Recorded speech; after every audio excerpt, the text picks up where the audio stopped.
It is a very special day here in Moorhead High School. The holiday tournament is here, but not only that, the final day of Spuds basketball in the old gymnasium.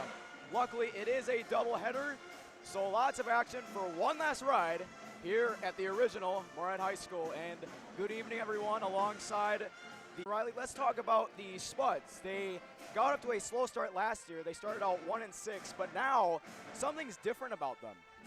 Yeah, they have a few more wins. I mean, they're playing with a little more confidence. And I was talking with head coach Tom Driver a couple weeks ago, and he was mentioning, actually he was talking at MAA, the Moorhead Athletic Association. Now, last year, they didn't have a 20-point scorer the whole season. Well, this year, both Annie Harana and Julia McAdams have already done it, a 20-point game, and so you can just see them playing with more confidence. They feel like they have something building, something growing. Some tough losses, that's to be expected early in the season, especially with a fairly tough schedule. Now you come at home, get to play in front of a home crowd, and as what you said, of course, a very special evening. It is going to be a packed house indeed, Riley, and the Spuds, they have a chance to make it a very special night to get to 500 and get their winning streak to 2 wins in a row. And like you said, players like Julie McAdams and Annie Haran, they'll be the players to watch, as Grace Perry used to be the heart and soul of their team, but now she's off to college.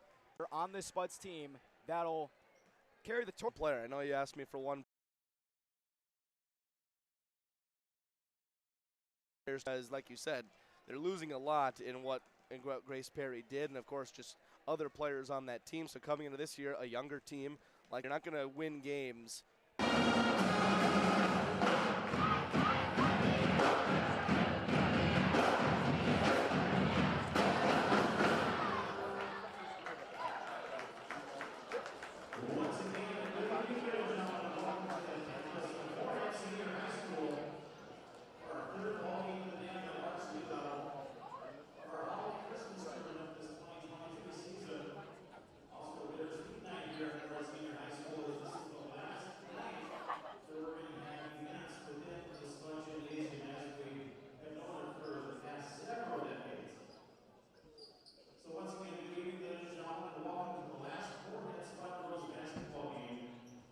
To be played in this gymnasium. When this edition of the Moorhead Senior High School building was opened in 1967, there was no interscholastic girls sports offered by the Minnesota State High School League at that time. Sports including gymnastics, track, swimming, and basketball. Thanks to the work of the Moorhead High School physical education teacher, Paula Bout, at both the local and state level, extracurricular girls sports were added in Moorhead throughout Minnesota in 1973.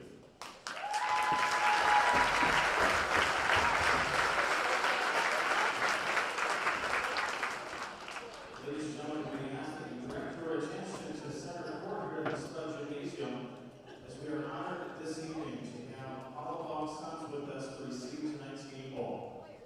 Jim Bob graduated from Moorhead Senior High School in 1973, and Phil Bob graduated from here in 1970. Ladies and gentlemen, let's give a nice round of applause to the winners.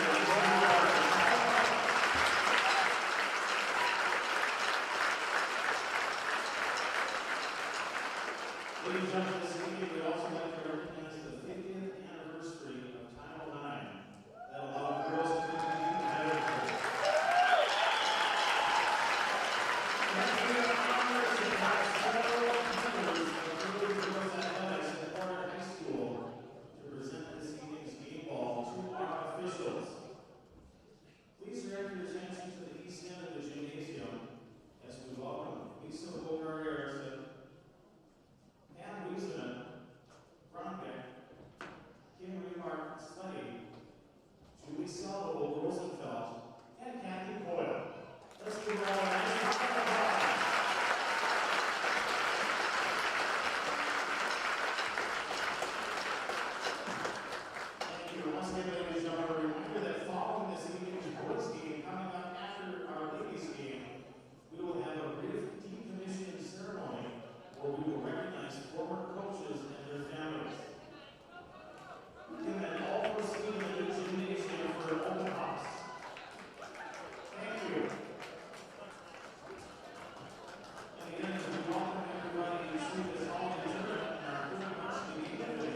We apologize for the delay. We're having some internet issues, but they are resolved for the moment now. 1-0 Spuds here in the first half. The starting lineups for both squads. For Moorhead, it'll be Annie Horan, Tori Hagan, Ava Redding, Kira Swanson, and Julia McAdams. For the Rebels, it'll be Emerson Bauk, Michaela Bieland, Ella Olson, Aria Garrett, and Olivia Couchman. And a foul is called.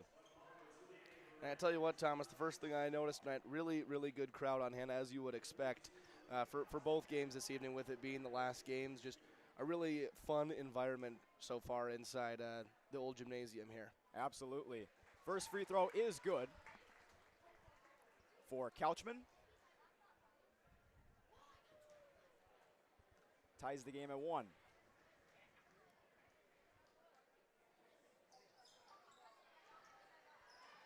Rebound Hagan, as that one is no good. Here's Horan in transition, puts on the brakes, across to Swanson. In the corner for Redding. Across, wing three from Horan is short. Rebound Hagan. Couldn't get it to Redding on the baseline. Here comes DGF. And Thomas, early on in these holiday tournament games, it's just so vital to get off to a good start. You're coming off a break, obviously over the holidays. You're not practicing over Christmas. You're able to get some sort of flow going early, both on the offensive and defensive end, just to get through these first 5-6 minutes, get your legs back under you.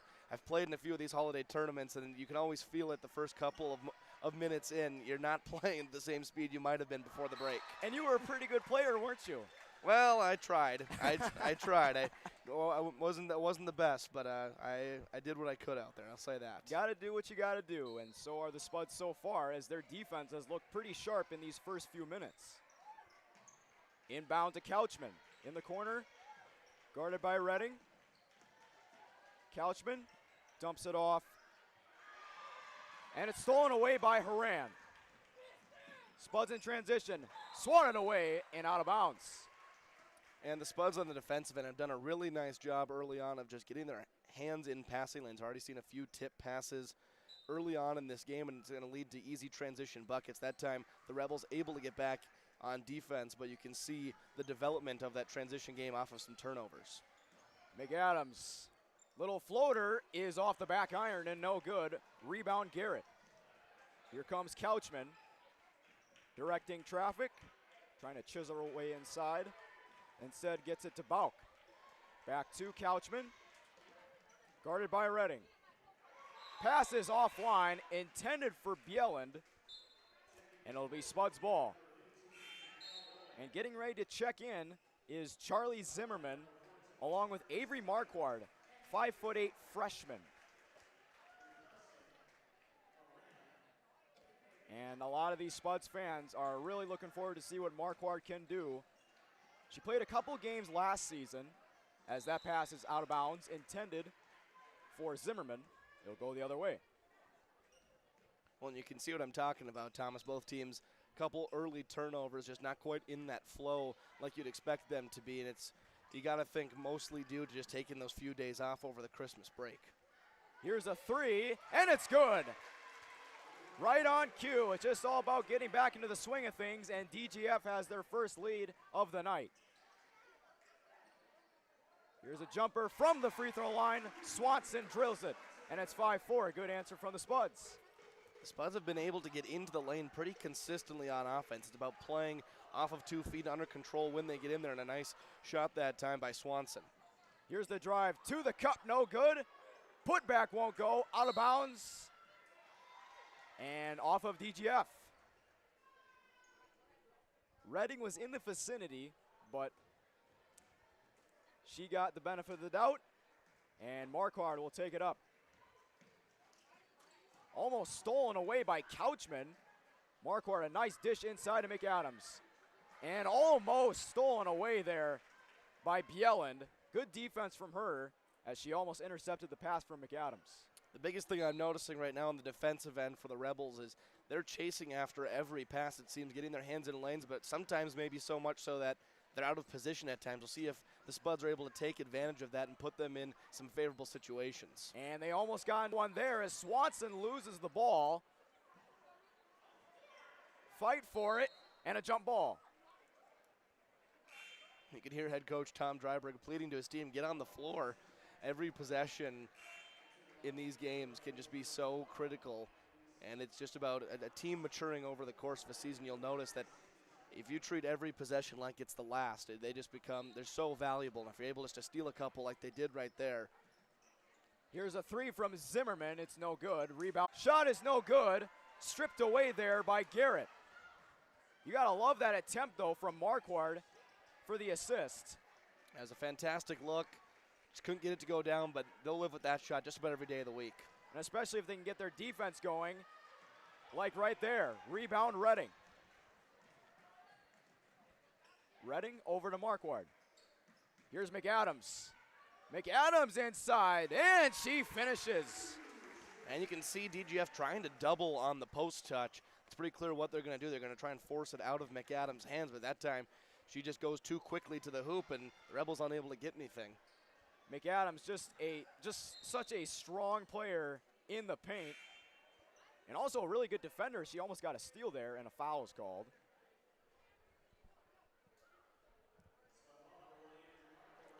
Horan and Swanson checking in for McAdams and Redding.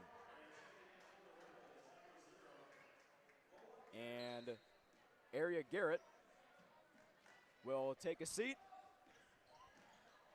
7-4 Spuds on the Northwest Blinds scoreboard. 13 left to play here in half number one. Here's Couchman in the corner. Now inside. Here's Couchman again. Shot clock at 2. She's got to hurry. And the defense for the Spuds prevails.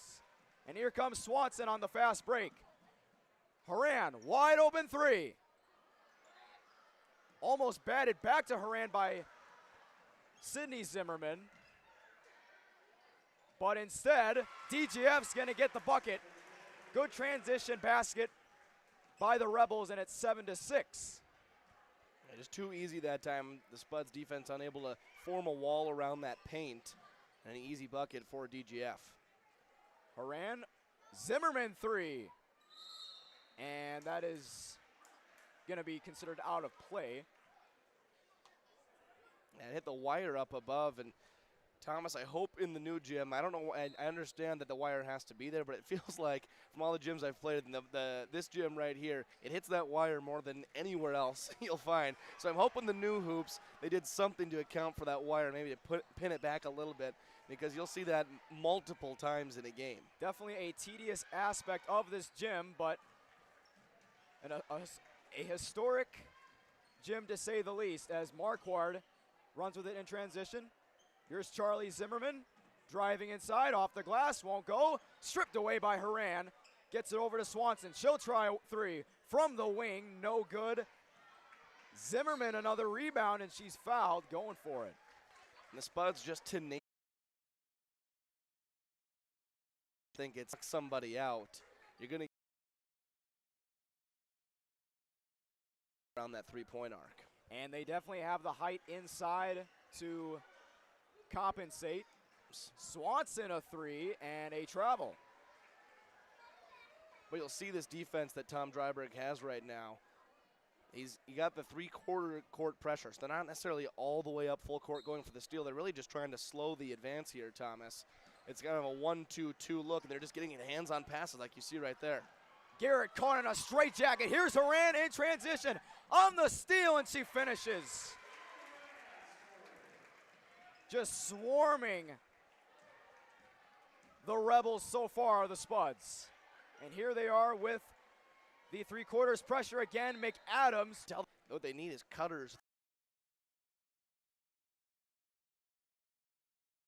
3-2 zone. A lot of times you see a 2-3. This is the opposite of that, of course. 3 on the top, 2 on the bottom.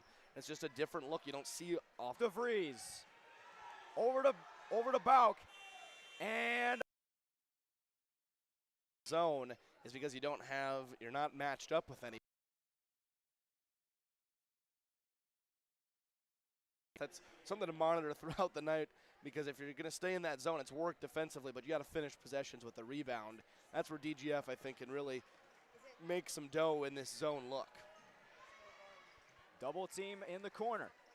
Here's DeVries. Over to Oz. Back to Boyd.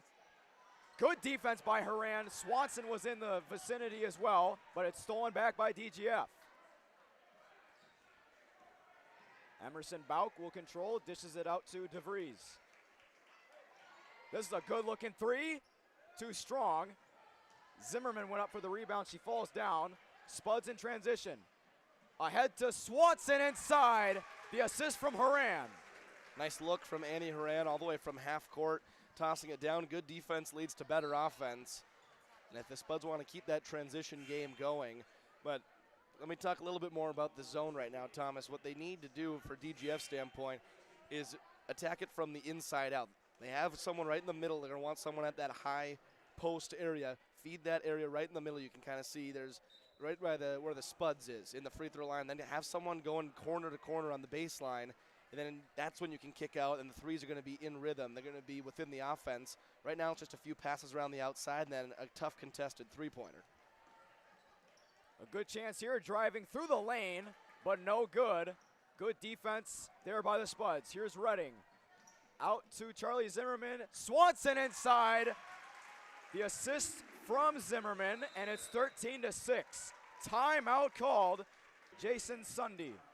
I think a really good timeout. I don't know how much. I mean, I haven't watched a whole lot of DGF basketball. Seen a ton of presses into zones. It's just not something a lot of high school teams run because it's hard to do, quite frankly, defensively, to play that way throughout the course of a game. If you're going to three-quarter court press into a zone, you're going to get tired. It's a lot of running around, but Moorhead's able to do it, so I think a really good timeout. Draw something up and kind of set your base zone offense. It's kind of the difference between when you're matched up and in terms of a zone is a zone you don't really have plays. You more have spots. And so getting those spots right now for head coach Jason Sunday and deciding, okay, here's how we're going to attack this thing. And they're only down 7. And on the flip side of that for Moorhead, stay in it until they prove they can beat it, I think has got to be the mindset right now. Have an all gas, no breaks type of mentality. I think that's the right way to go for the Spuds as they are back on defense. Coming out of the timeout. Pass inside, stolen away by Hagan. Hagan looking for a good look. Back to Hagan in the corner. Finds McAdams. One-on-one and a travel. That's fantastic post defense there by Aria Garrett. She knows that McAdams wants to get back to that right hand, and she just put up a wall, and McAdams was almost surprised as if to think that she wasn't going to be there. Now you see the Spuds, they do drop back and they match up. So probably get the sense that they were going to draw something up for that zone. Now they're in a matchup. We'll see if they throw that on throughout the night. Some decent ball movement here from the Rebels. Driving inside and a foul. 2 free throws coming up. And the Rebels, they've been able to do that. They just haven't been able to finish so far, really has been the difference between Moorhead having 13 and them having 6. They've gotten feet in the paint. They've gotten good drives to the hoop.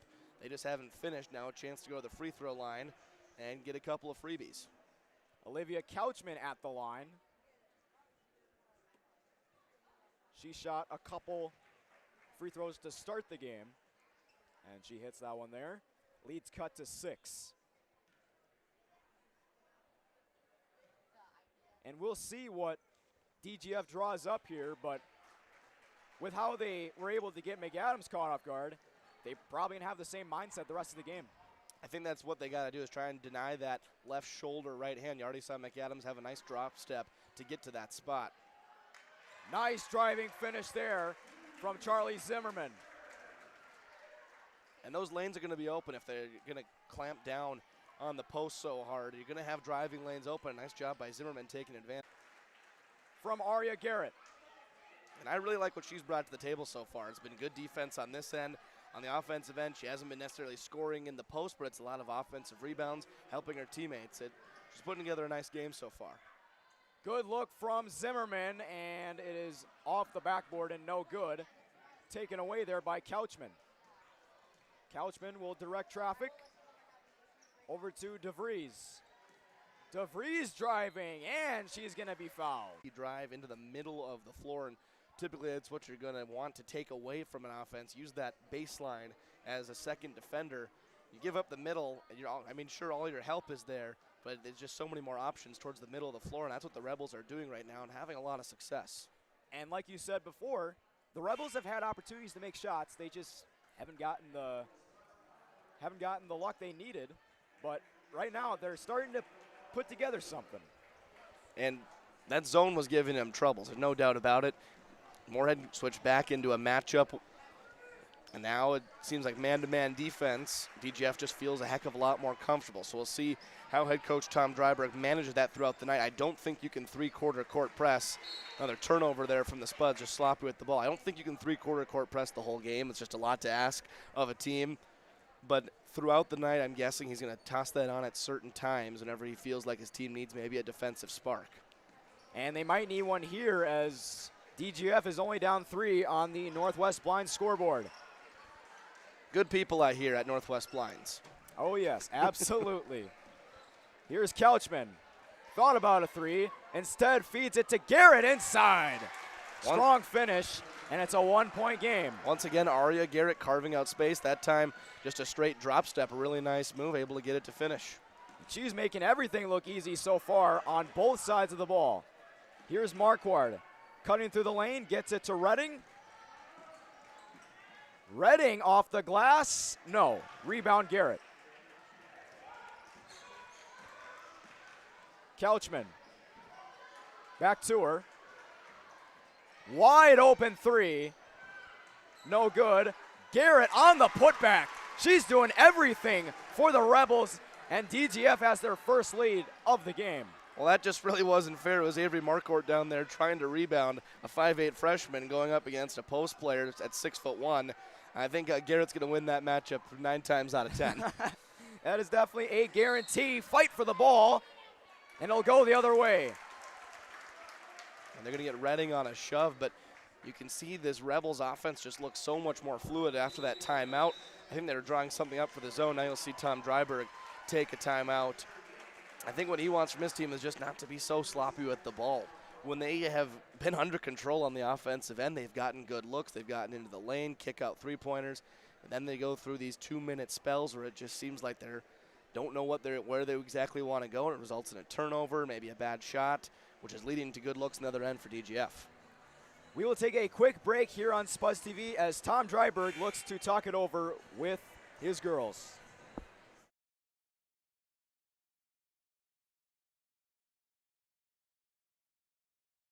Atchison Companies is a private investment firm focused on helping small businesses succeed. We are more than investors. We are proven hands-on operators. Atchison Companies works with independent businesses in the manufacturing, distribution and engineering sectors. We invest across the Northern Plains with a buy and hold philosophy, while providing stable leadership and a proven operating system. Atchison Companies is proud to support the Moorhead Spuds. 16-15 coming out Before of that I became timeout. a real boy, life Ball was squirts easy. away and I out of just bounds. sat there doing sandwich stuff. And But it'll being go the other alive way. is so hard. So if you don't want to get up to get a Swanson sandwich, you will shouldn't inbound have to. Marquardt. And we'll see what Tom Dryberg Pam drew is a up small for business the owner. rest She is swamped. of this half. Pam knows she needs to as advertise, the but is offense overwhelmed. has been sputtering a bit, but you know there's still plenty of game left, and we'll see what happens the rest of the way. But I have enough faith in Tom Dryberg. Well, when the offense sputters, what do? You get in 2 of your best scorers. He puts Haran and McAdams back in the game. See if they can spark something. McAdams almost got the rebound, but DeVries was there at the right place at the right time. Here's Couchman putting on the brakes. Finds DeVries. Over to Olsen. Back in the corner. Great defense by Swanson. Shot clock at 19. They're back in the zone now, Thomas. Moorhead is on defense.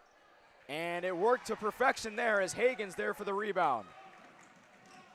Hagen inside of Haran. Great ball movement by the Spuds, but they can't get it to finish. McAdams on the miss there.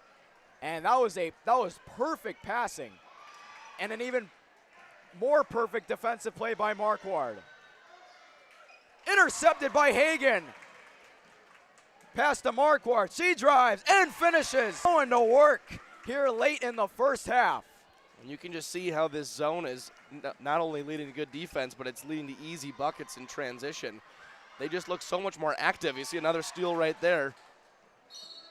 And oftentimes, Thomas, it's kind of funny because usually you would think man-to-man, when you're matched up, you have a little bit more defensive intensity, and a lot of times teams fall into kind of a lackadaisical sort of way of playing defense in a zone. It's the complete opposite for the Spuds. Every time they've gone to this 3-2 look, they have just been flying around, tipping passes, another turnover.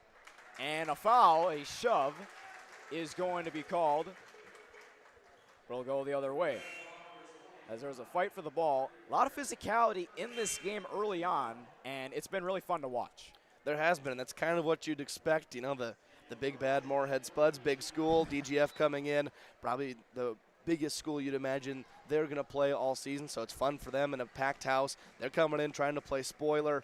It's been two hard-nosed teams so far, and it's been a lot of fun to watch, like you said. Here's Marquardt for three. It's good! Avery Marquardt from downtown. And they're going to say that's a two-pointer. And the referee was right there all over it, said she had her foot in the line, but great ball movement and a nice-looking shot from the freshman. 19-16 on the Northwest Blind scoreboard.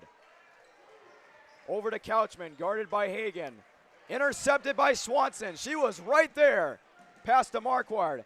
And off the glass, and it's good. Avery Marquardt putting on a show late here in the first half.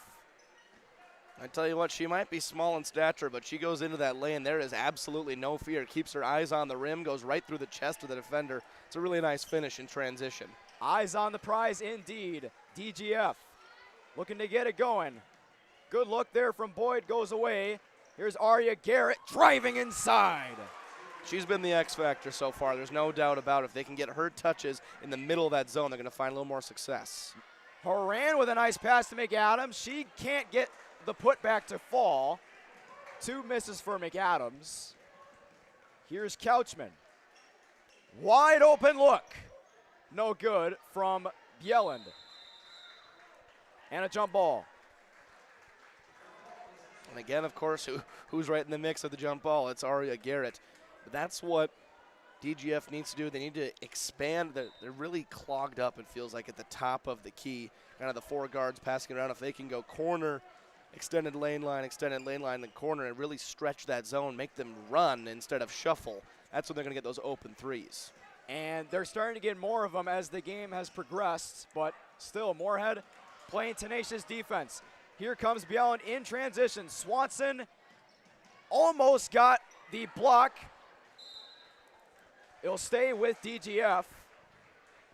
It all worked out in the end for the Spuds. It was one-on-one between Bjelland and Swanson, and Bjelland wasn't able to finish. Feels like this last minute 50 really, really big in terms of who's going to come out on top. Couchman with the pass to Bjelland on the baseline, guarded by Marquardt, stolen by McAdams, and ahead of the court to Horan. Horan in transition, off the glass, and it's good. Another turnover, another easy bucket in transition. It's been the go-to play that Spuds really haven't ran a whole lot of half-court offense, and when they have, it hasn't been very successful. Those transition buckets have proven costly for DGF. Absolutely, and Tom Dryberg, he knew what he was doing when he was drawing up the plays coming out of that timeout, and so far the Spuds are flying on both sides. Wide open three, off the mark from Oz. Rebound Swanson, and here come the Spuds in transition.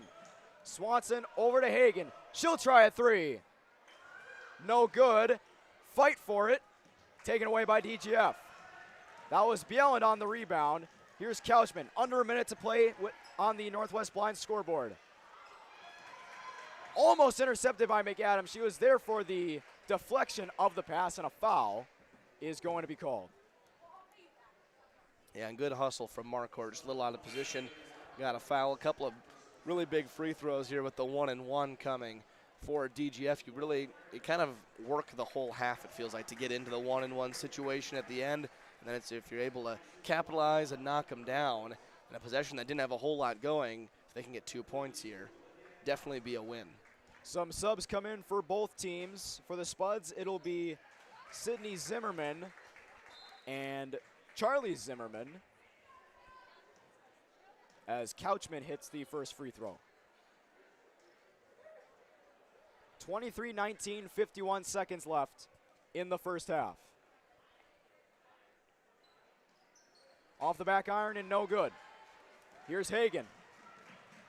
Hagan surveying. No call. Zimmerman a three. No good. Hagan over to Couchman. 7 seconds.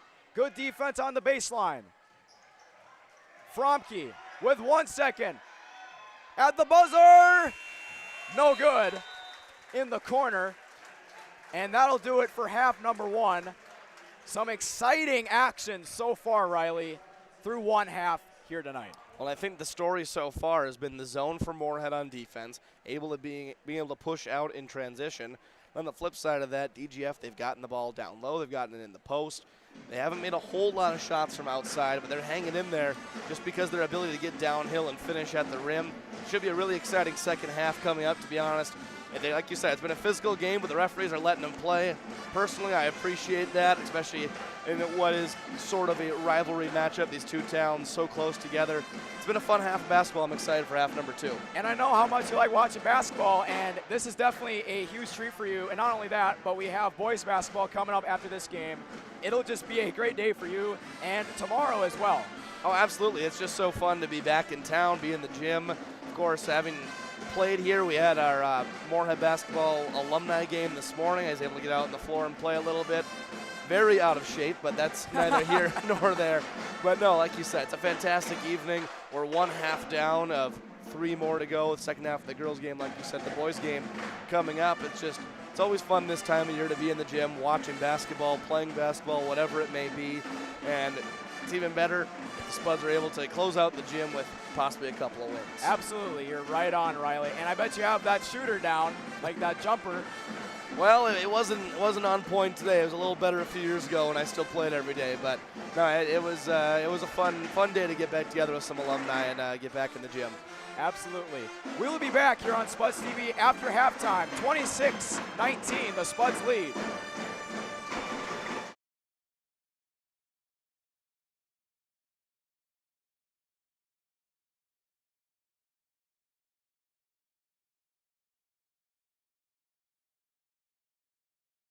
Valley Alignment and Auto Repair has provided the FM area with vehicle service and repairs since 1978.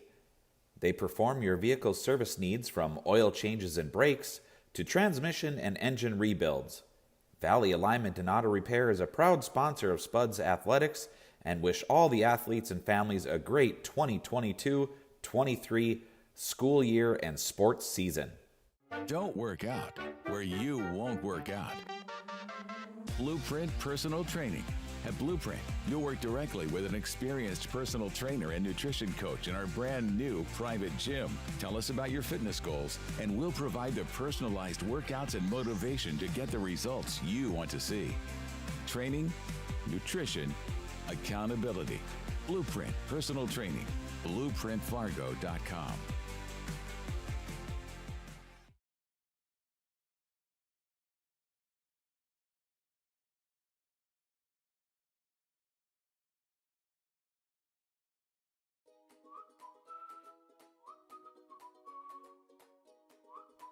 At Moorhead Dental Associates, you'll get the very best care and state-of-the-art technology. Dr. Scatfold and Dr. Johnson are now accepting new patients. Call or stop in to Moorhead Dental Associates.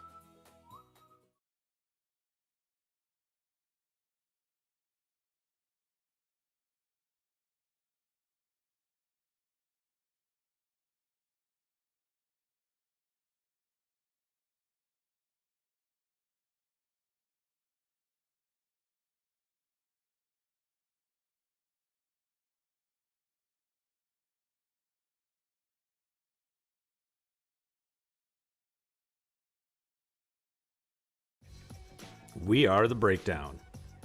For almost 2 decades, we've published the most comprehensive yearbooks on Minnesota high school sports and run the best in-season and off-season events. We cover every corner of the state. We are The Breakdown.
Boss DXT snowplows are tough to beat. Featuring dual trip tech, flared wings, and optional D-force for improved scraping and backdragging performance. Choose from 3 different sizes in steel, stainless steel, and poly.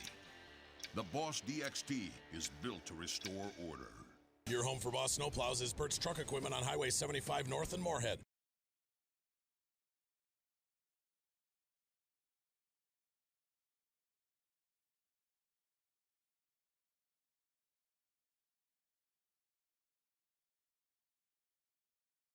Hi, I'm Katie with First Community Credit Union, and we're here in Fargo, North Dakota at Bailey's PDR. So what made you choose FCCU for your business needs? I love the customer support that they give, that I have people's phone numbers that I can reach whenever I need to. When you're conducting business, you don't have hours to hopefully make up a financial decision, so sometimes you need those questions answered, and at FCCU, they're there always for you.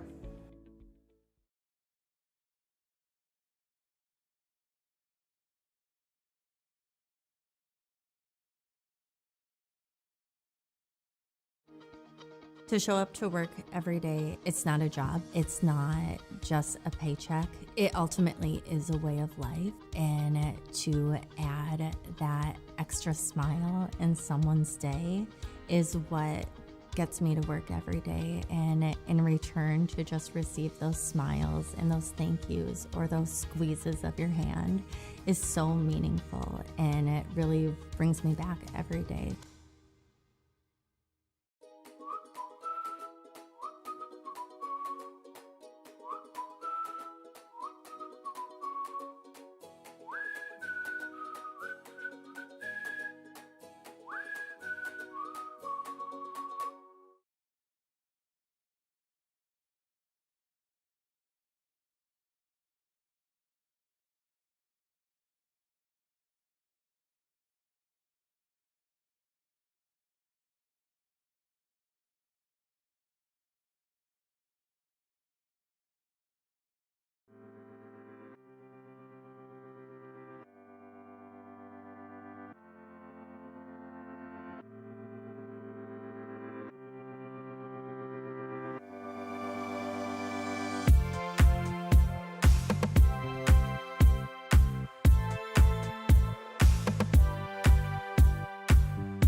Welcome back to girls basketball on Spuds TV. Game 1 of our doubleheader here tonight. 26-19 going into the second half. And Riley, it's been a dogfight so far. It has. It's been physical. It's been, if you're going to go in the paint, you got to go in there and expect contact. To be quite honest with you, that's just the kind of game it's been. It's what you'd expect. Coming into the night, we expected a defensive battle, 2 teams that are going to grind it out. That's what we've gotten. I mean, 26-19, all things considered, a pretty low-scoring first half. It just feels like one of those games. If you're able to get to 50, you're probably going to win. That's just kind of the way it's been. I would expect some more flow offensively from both teams in the second half, mostly due in part, like we talked about at the start, just getting off your feet, getting off the couch, getting off the break over Christmas. Ditching the potato chips. Yes, exactly. Enjoying all the food, the treats that Grandma makes. Well, you come back and you got a basketball game to play, and for most teams around the state, you maybe practice the 26th, maybe a little shoot around on this morning, but it hasn't been a whole lot of consistent everyday feel. And so just that first half, kind of what you would have expected, some rustiness, still shaking it off. And for DGF, now they have a whole half of seeing that press into the zone that Moorhead put on.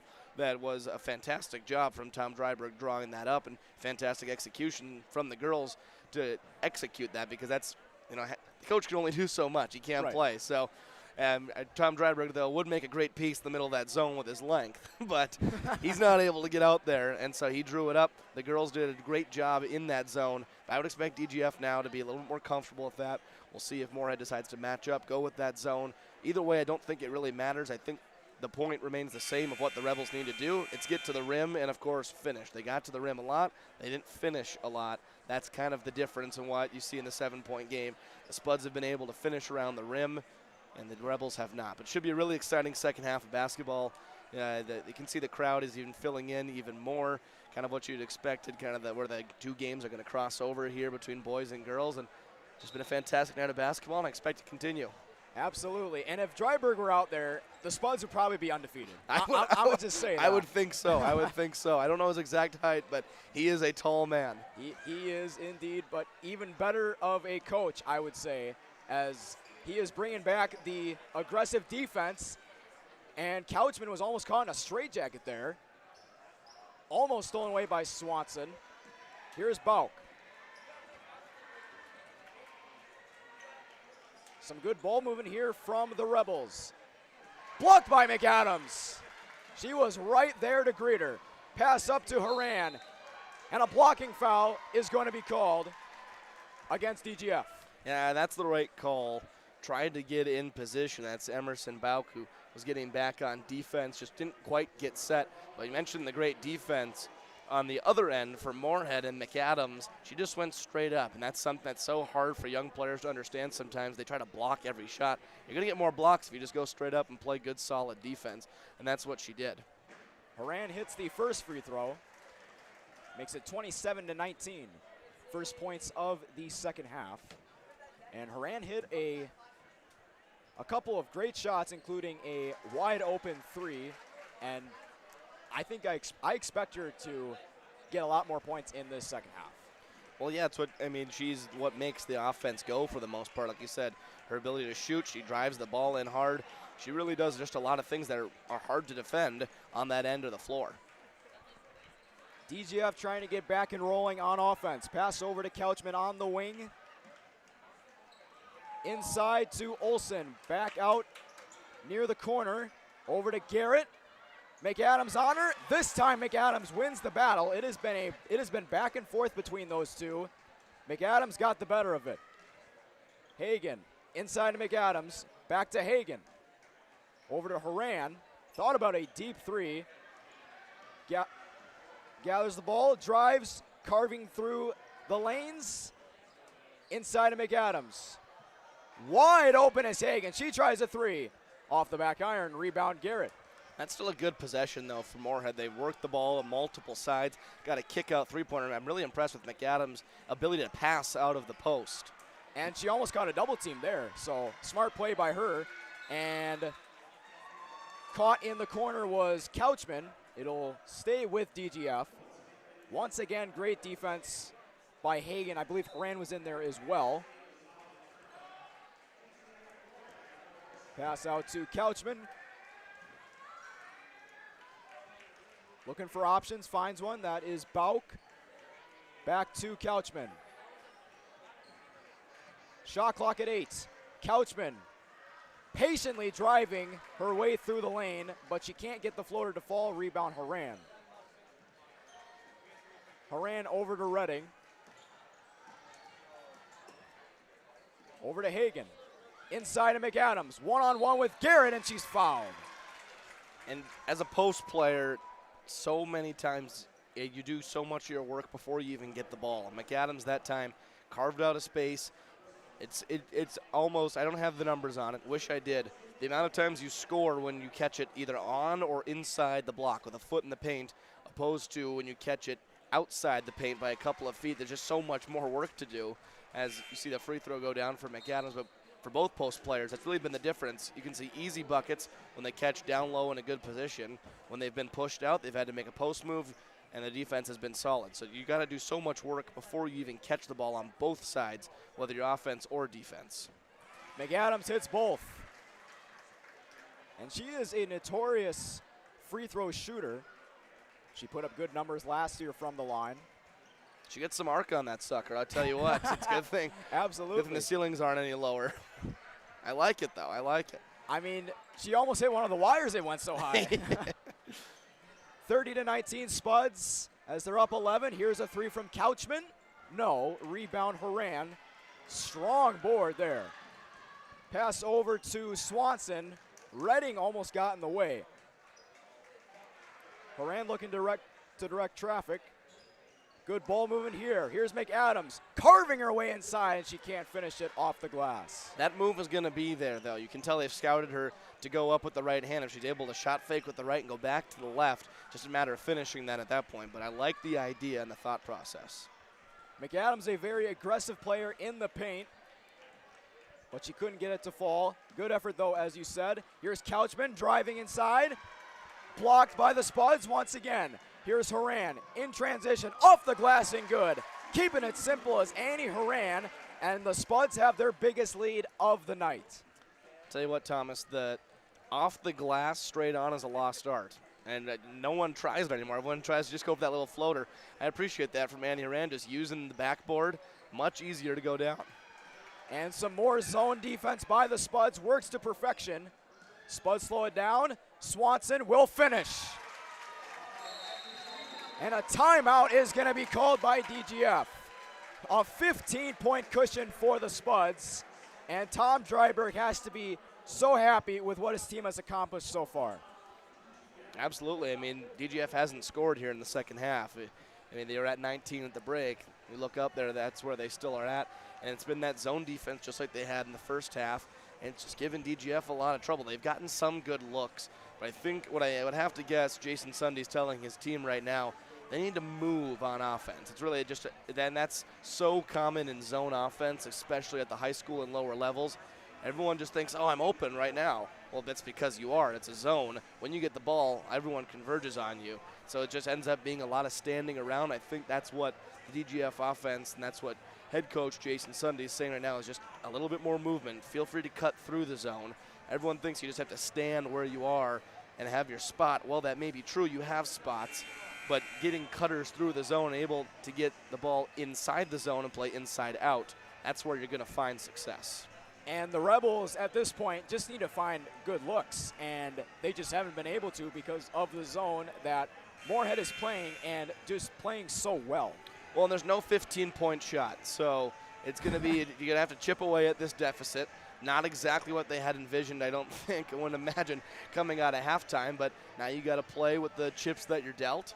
And we'll see if they're able to bounce back. I think it's really a good test right now for this DGF team, playing on the road, hostile environment, against a pretty solid Moorhead squad. How do you respond now after a game that was so close throughout?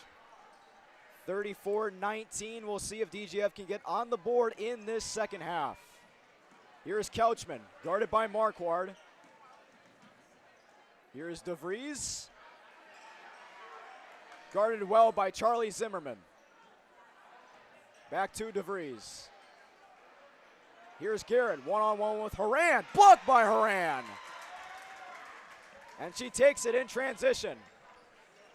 Finds Zimmerman, back to Horan. She'll try a three. It's good. Annie Horan from downtown.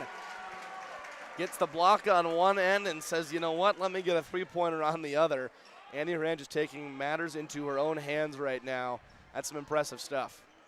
An 11-0 run to start the second half.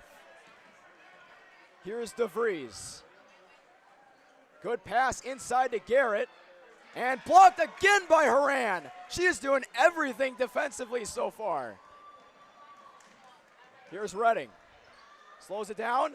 Wide open. I mean wide open was Sydney Zimmerman. It's no good.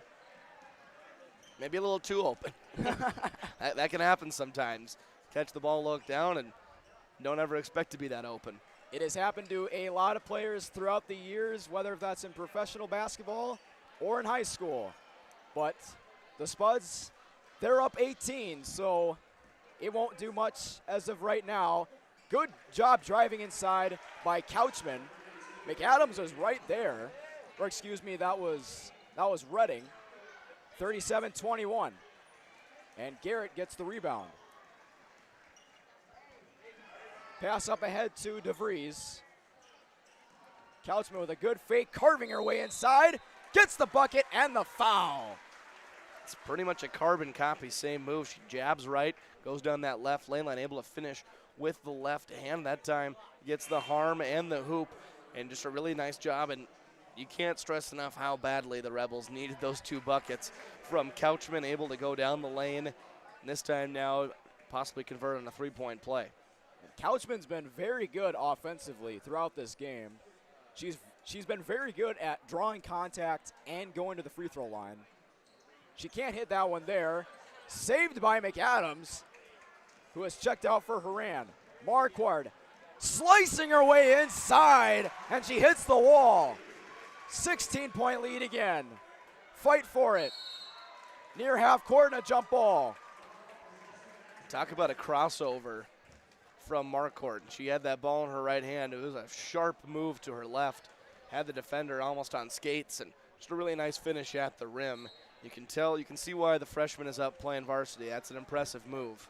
Absolutely. I am one of the many people, along with you, that is impressed with what Avery Marquardt has done so far.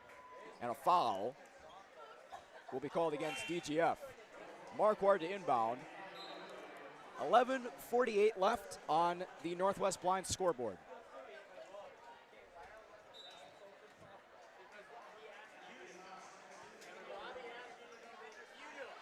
Here's Charlie Zimmerman. Zips it all the way across to Marquardt, and the floater's no good. Rebound that time by Boyd. Here's Couchman driving again. Finishing, well, not quite, but she'll get more free throws. And right now, that's the offense for DGF. It's give the ball to Olivia Couchman and everyone else get out of the way. She is driving hard to the rim. We'll see if she can convert on a couple of free throws. But they just got to chip away at this deficit. And for Moorhead, just keep doing what you're doing on the offensive end right now, to be honest. They've gotten good looks just about every time down the floor. She is the captain now, Olivia Couchman, as she misses the free throw. Haran's back in.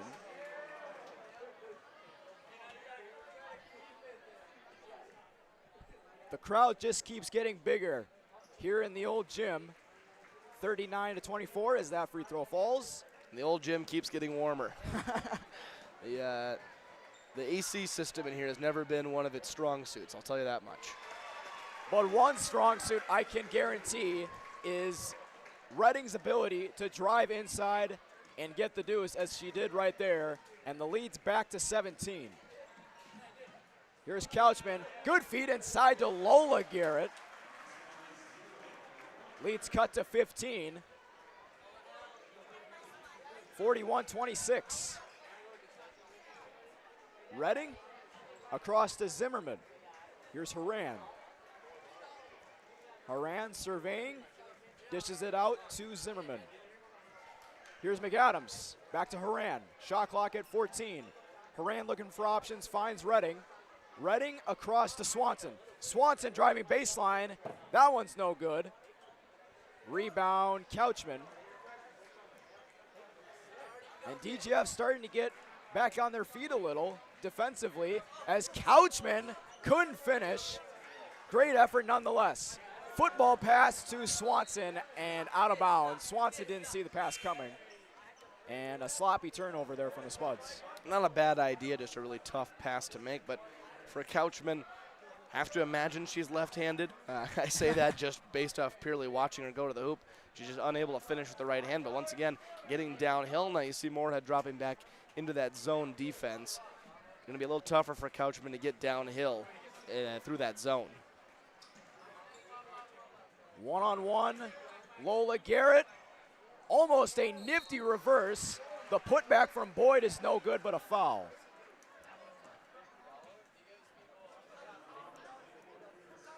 And despite the fouls that the Spuds have committed so far in the second half, you're like rolling the dice. Like, they could miss the free throws, and like right there, it'll help the Spuds' chances, like, instead of giving them easy shots. Absolutely, no free buckets around the rim, and you know what, you get 5 a game, and you can't take them home with you, so might as well use them. Got to use them to the best of your ability. She misses both. McAdams caught in a straitjacket, gets away, gets rid of it to Zimmerman somehow. Here's Hagan. Driving downhill, and she's fouled. So she'll get 2 free throws.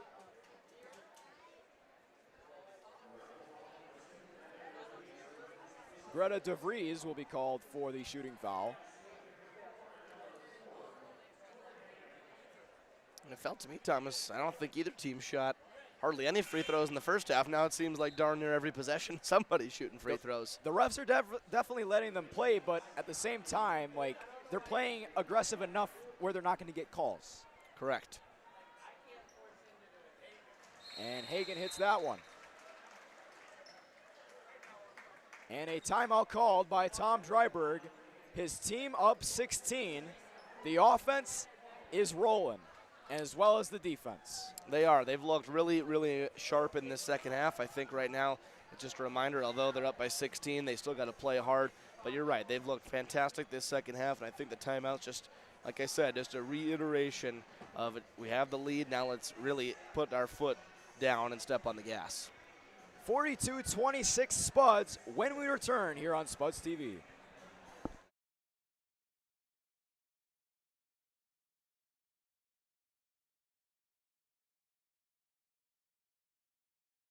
Atchison Companies is a private investment firm focused on helping small businesses succeed.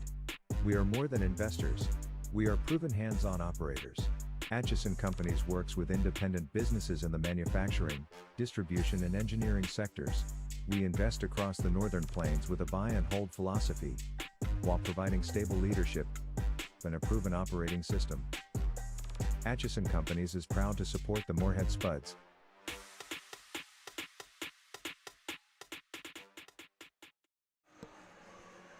Rebels will start out with possession as they are down 16. It'll be inbounded to Bauk. And Haran playing good defense. Just methodically forcing them up the court. Rebels trying to get something going offensively. Spud's defense has been tenacious all game. DeVries was caught in a double team. She gets it back. Shot clock at 6. McAdams, good defense, tipped by Haran. And it's bobbled, stolen by Haran. Here she goes in transition, and she finishes. The zone defense is just causing fits. That time it wasn't really even the Spuds forcing a turnovers, more so DGF doing it to themselves. And then you'll see that happen, just speeding them up, making them uncomfortable. Emerson Bauk just lost the handle on it, and it resulted in points for the Spuds, and they're up 18 with 8:55 to go. And it's stolen again. This time it's Charlie Zimmerman. Here's Haran again. This time she can't finish. McAdams is there for the potential putback, and 2 free throws are coming up. Almost a carbon copy of what happened on the last play. Yeah, it's a repeatable formula right now for the Spuds. It's just tip, pass, steal it, go the other way, get a transition bucket. You saw Andy Haran that time give a little laugh. I think she threw that one off the backboard a little harder than she would have expected. It might have slipped. I think she'll tell you. And it obviously won't get to her head too much. She got the last transition bucket off the steal, and they're up almost by 20. So not too much to worry about as of right now. Spuds have a very comfortable cushion as McAdams misses that one. And that was a good pass there from Fromke, getting it out of traffic.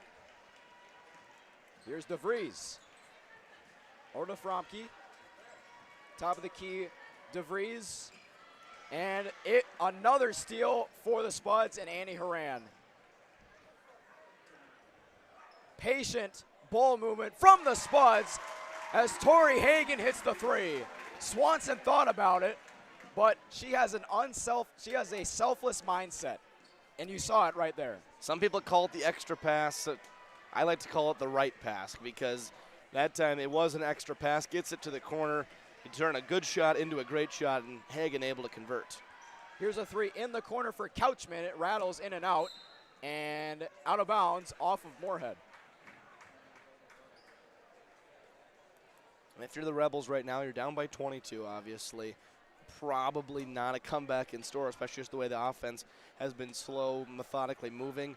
But if you're able to, you got to remember, this is a 2-day tournament. So if you're able to get some sort of momentum here in the second half, maybe you can carry that over into tomorrow evening's matchup, or tomorrow afternoon, I should say. And that's looking to be the case as the Spuds are up 22. Deep three. No good. And I could tell that this crowd was ready to erupt on that potential dagger, you should say, from Annie Horan. As Couchman drives inside, feeds it to Garrett. She has it stripped away. Zimmerman ahead to Horan. Horan, you bet. 50-26, a 24-point lead on the Northwest Blind scoreboard. And it's not going to go as an assist for Julia McAdams in the scorebook, but she deserves one as she pinned off her defender. So Horan had a free lane to the rim. Here's Couchman driving, and she's fouled. She has drawn a lot of contact in this game so far. And DeVries will inbound.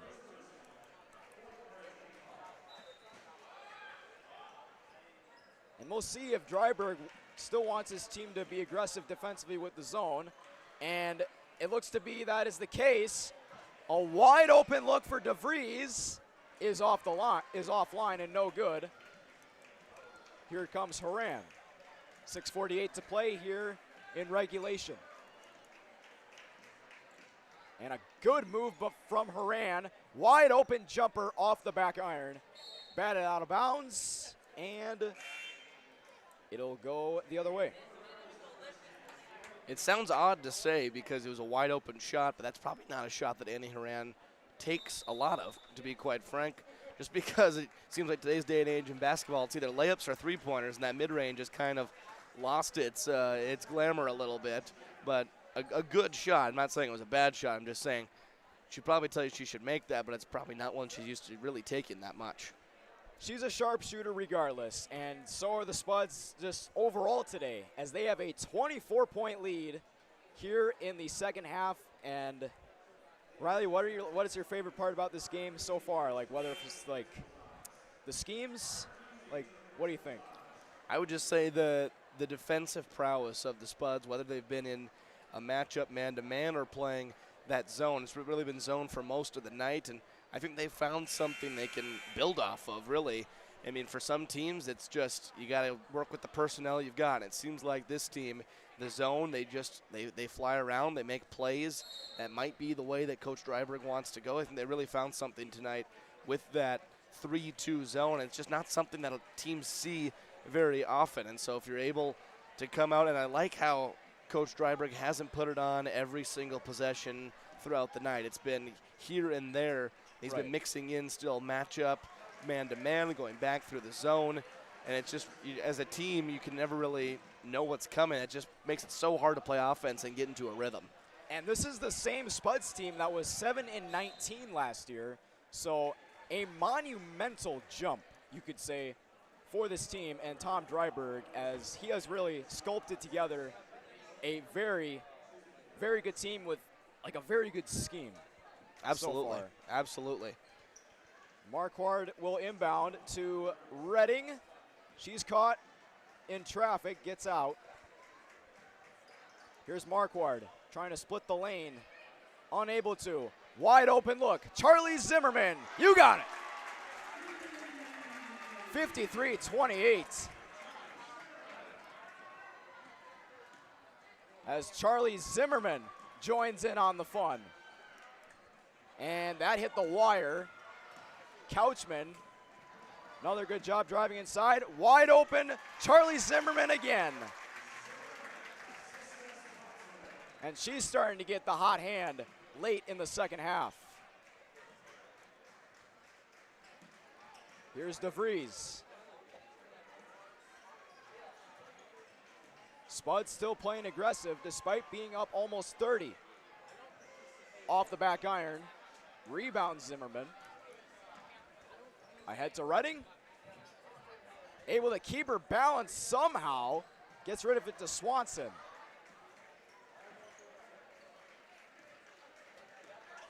And some aggressive defense by DGF. They're not done yet. That's a deep two.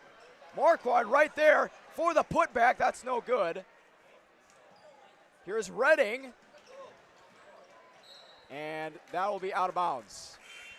Well, you see the thing now, 'cause back when I played, there was no shot clock. So if you're up by 27 the way it is right now, probably have some longer possessions, maybe over a minute, maybe even to 2 minutes. Just move the ball around. It was almost disrespectful, I guess, to keep scoring and pouring it on. Well, now you really have no choice, and so it's so interesting to see the difference. And I think the shot clock really, it's a good thing for the sport of basketball, especially high school basketball, just because it teaches, it values good defense and getting good looks, in a timely fashion. Where, to be honest, the minute 32-minute offense isn't really even basketball.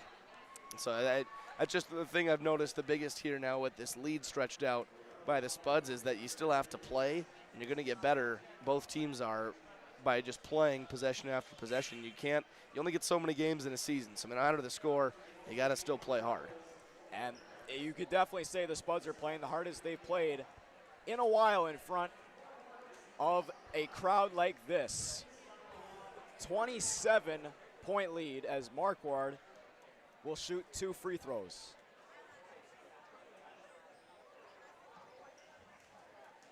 And it's tipped out of bounds. It'll go the other way.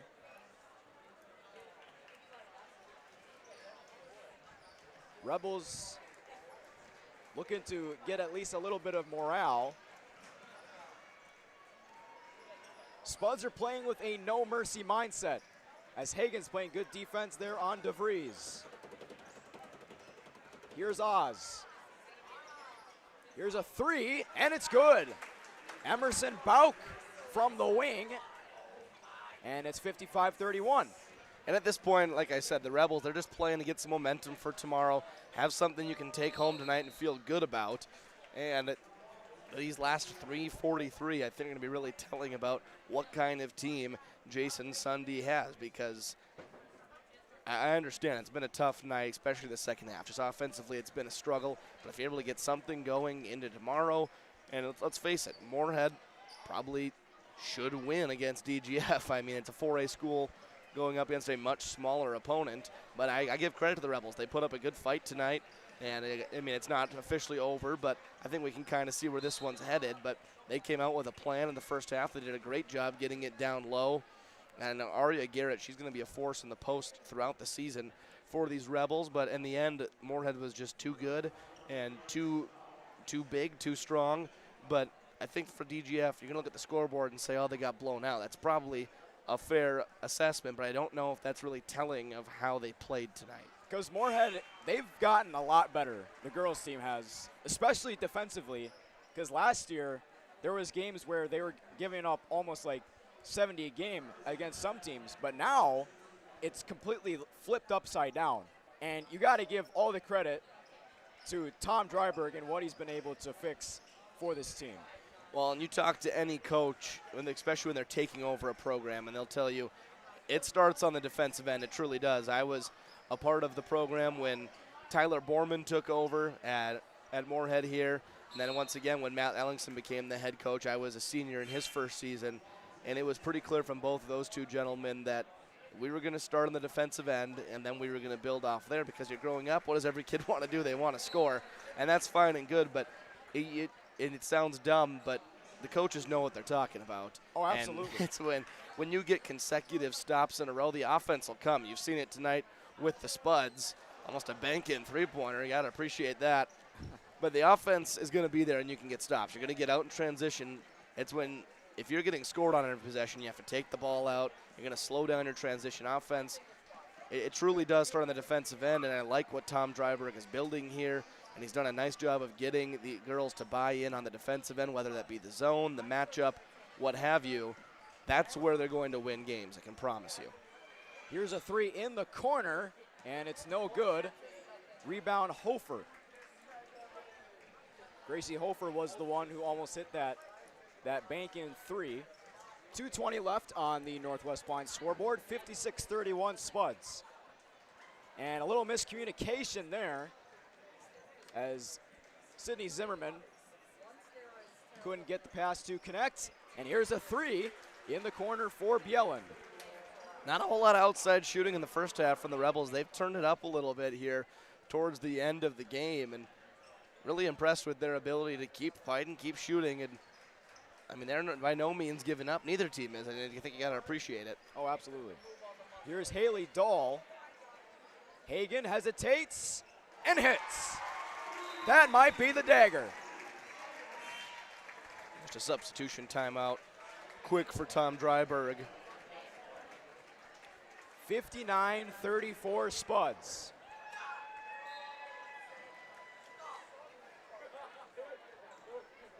So with this win, the Spuds will be playing with a ton of momentum going into tomorrow.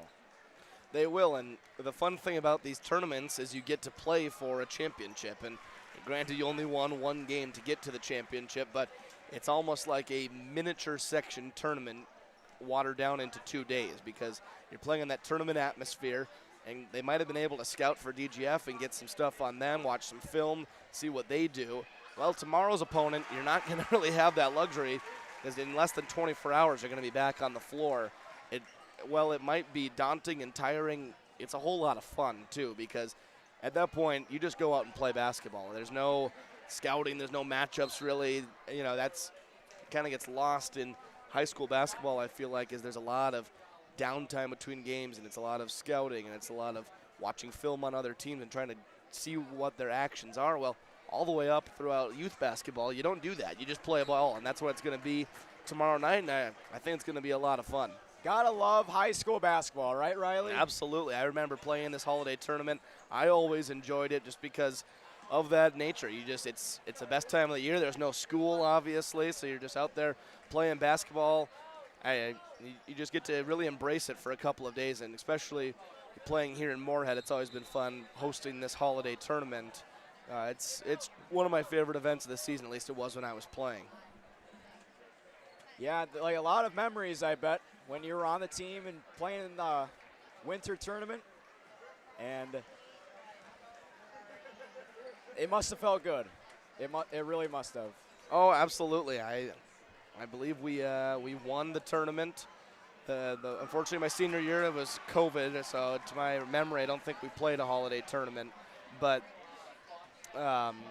we did win the tournament my junior year when I was on the team, and it was a lot of fun. But a good win here for the Moorhead girls. They really clamped down in the second half on that defensive end, and got a really good win over a solid DGF team, which they moved to 1-6. But if you would have told me they were 1-5 coming into the night, I don't think I would have believed you, because they showed a lot of heart, a lot of grit, and a lot of stuff they can really build off of moving forward.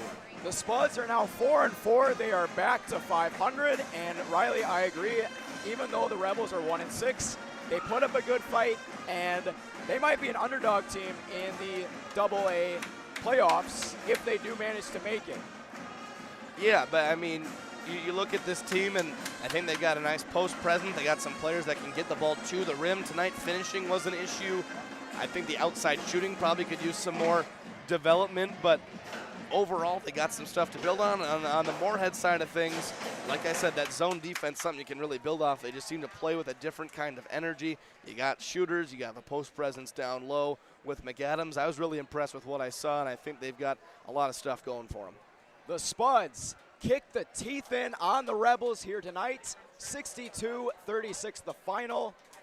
And we are about set for game 2 of our doubleheader here on Spuds TV. It is the boys' turn to play under the lights, the final game for the Spuds in the old gymnasium, and it is coming up here on Spuds TV.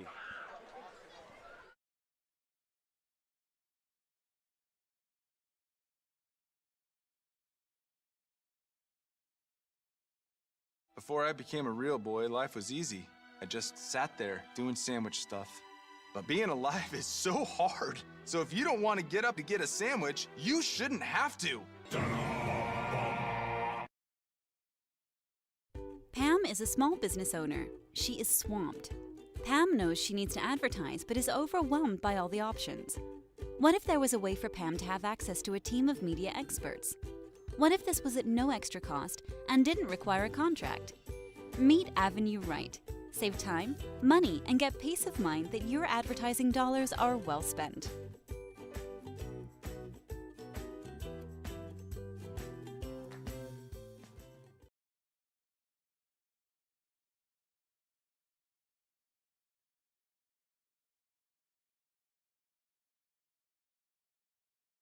Valley Alignment and Auto Repair has provided the FM area with vehicle service and repairs since 1978.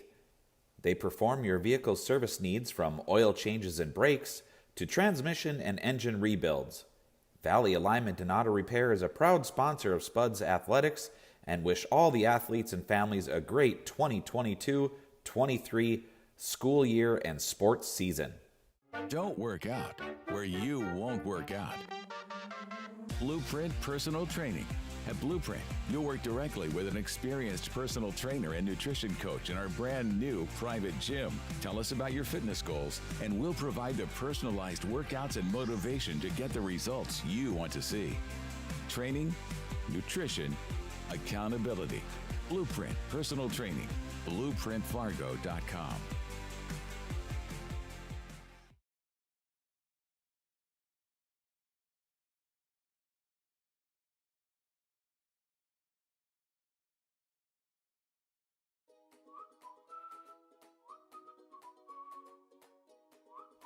At Moorhead Dental Associates, you'll get the very best care and state-of-the-art technology.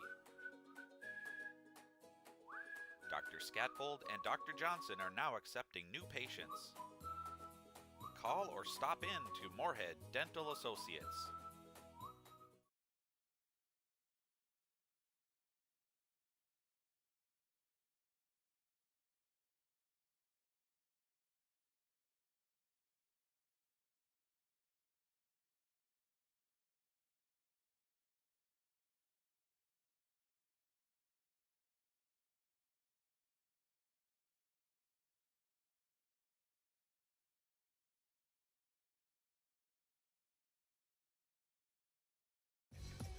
We are The Breakdown.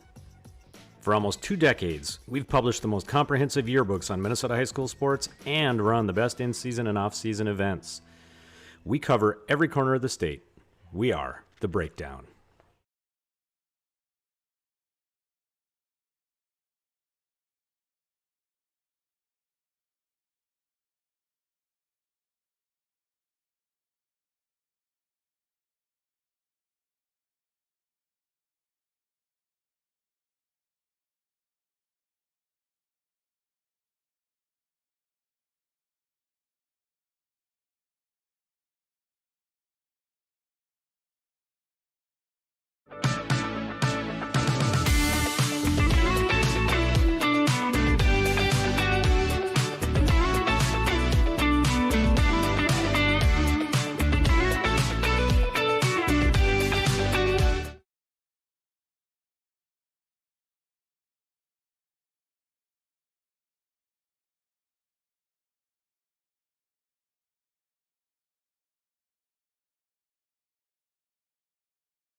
Boss DXT snowplows are tough to beat.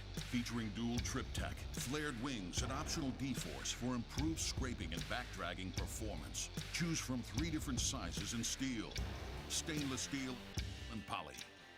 The Boss DXT is built to restore order.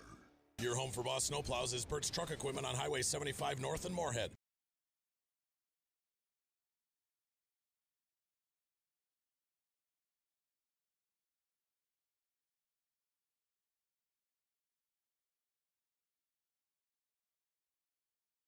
Hi, I'm Katie with First Community Credit Union, and we're here in Fargo, North Dakota at Bailey's PDR. So what made you choose FCCU for your business needs? I love the customer support that they give, that I have people's phone numbers that I can reach whenever I need to.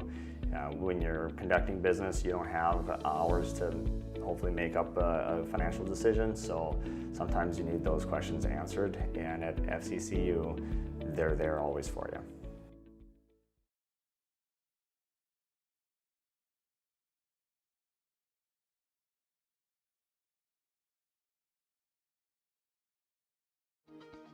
To show up to work every day, it's not a job. It's not just a paycheck. It ultimately is a way of life. And to add that extra smile in someone's day is what gets me to work every day. And in return, to just receive those smiles and those thank yous or those squeezes of your hand is so meaningful, and it really brings me back every day.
Atchison Companies is a private investment firm focused on helping small businesses succeed.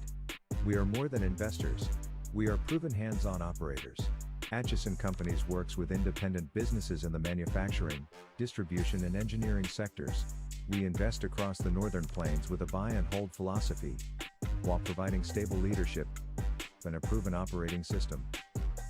Atchison Companies is proud to support the Moorhead Spuds.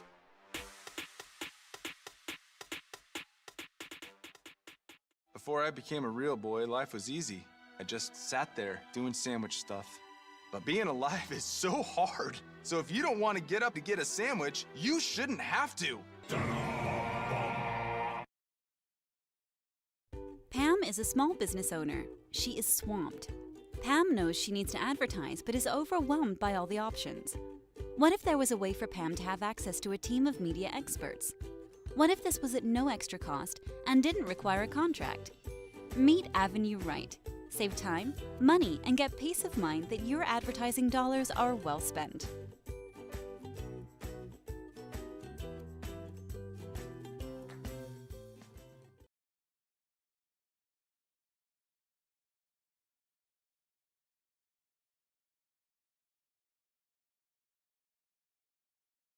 Valley Alignment and Auto Repair has provided the FM area with vehicle service and repairs since 1978.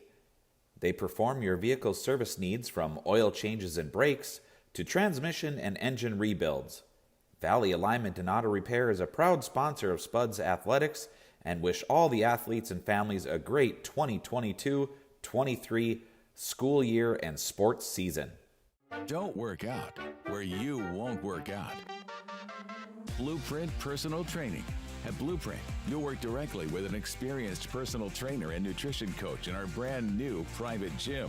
Tell us about your fitness goals, and we'll provide the personalized workouts and motivation to get the results you want to see. Training, nutrition, accountability. Blueprint Personal Training. BlueprintFargo.com.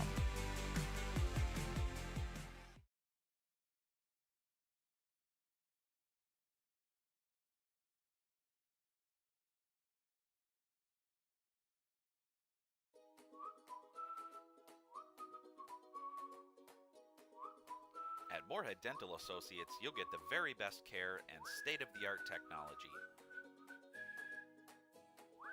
Dr. Scatfold and Dr. Johnson are now accepting new patients. Call or stop in to Moorhead Dental Associates.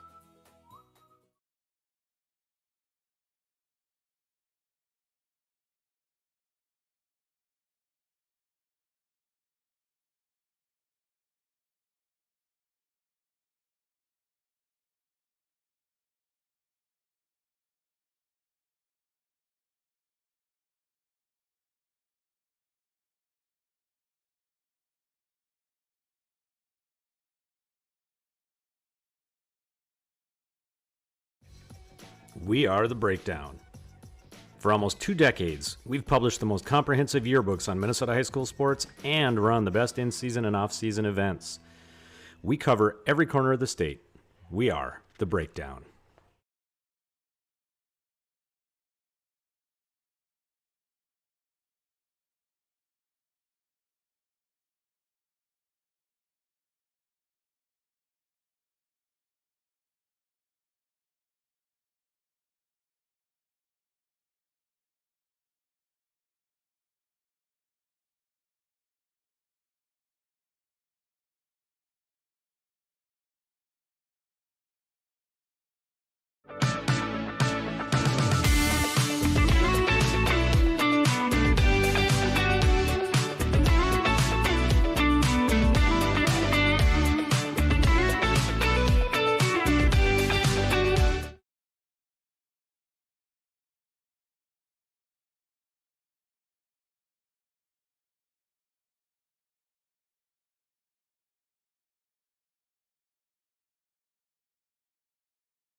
Boss DXT snowplows are tough to beat. Featuring dual trip tech, flared wings, and optional D-force for improved scraping and back-dragging performance. Choose from 3 different sizes in steel, stainless steel, and poly. The Boss DXT is built to restore order. Your home for Boss snowplows is Bert's Truck Equipment on Highway 75 North in Moorhead.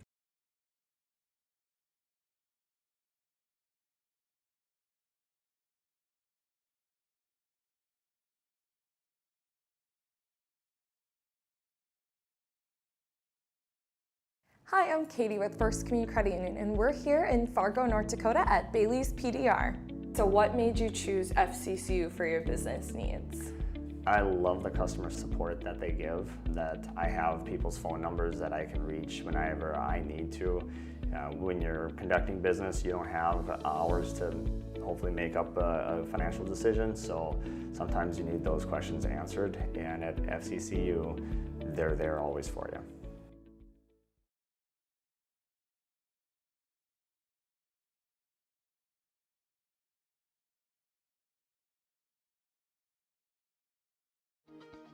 To show up to work every day, it's not a job. It's not just a paycheck. It ultimately is a way of life. And to add that extra smile in someone's day is what gets me to work every day. And in return, to just receive those smiles and those thank yous or those squeezes of your hand is so meaningful. And it really brings me back every day.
Atchison Companies is a private investment firm focused on helping small businesses succeed.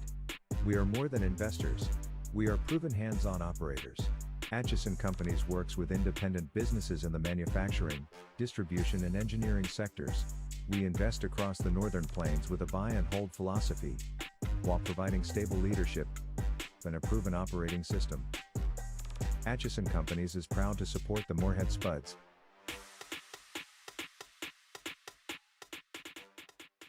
Before I became a real boy, life was easy. I just sat there doing sandwich stuff. But being alive is so hard. So if you don't want to get up to get a sandwich, you shouldn't have to. Pam is a small business owner. She is swamped. Pam knows she needs to advertise, but is overwhelmed by all the options. What if there was a way for Pam to have access to a team of media experts? What if this was at no extra cost and didn't require a contract? Meet Avenue Right. Save time, money, and get peace of mind that your advertising dollars are well spent.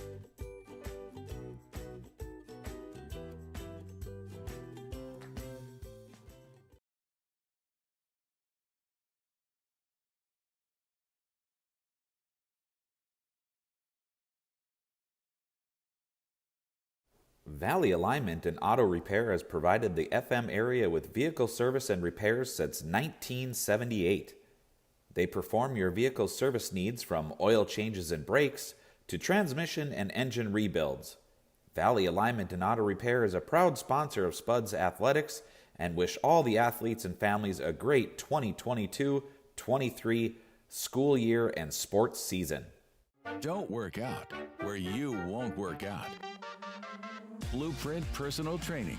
At Blueprint, you'll work directly with an experienced personal trainer and nutrition coach in our brand new private gym. Tell us about your fitness goals, and we'll provide the personalized workouts and motivation to get the results you want to see. Training, nutrition, accountability. Blueprint Personal Training. BlueprintFargo.com.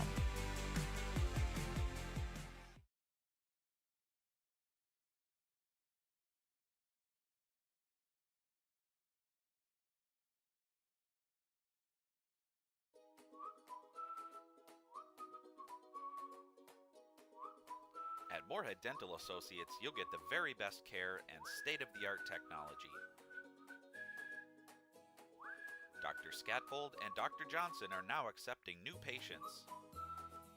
Call or stop in to Moorhead Dental Associates.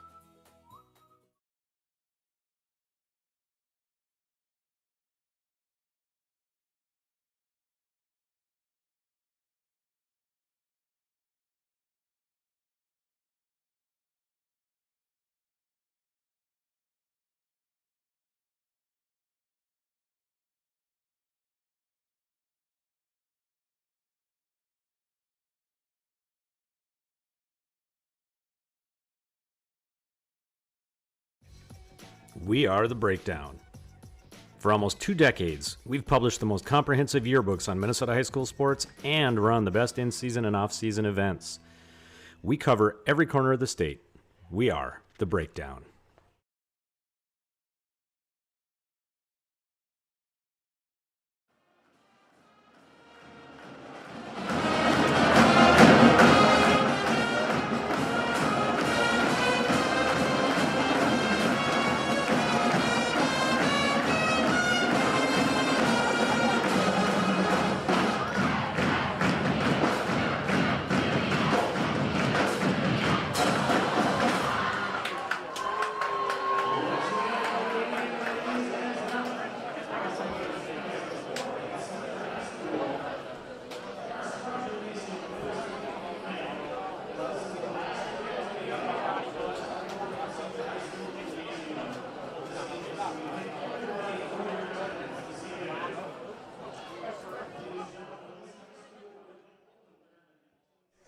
Game 2 of our doubleheader here at the old Moorhead High School is around the corner as the DGF Rebels will play against the Moorhead Spuds.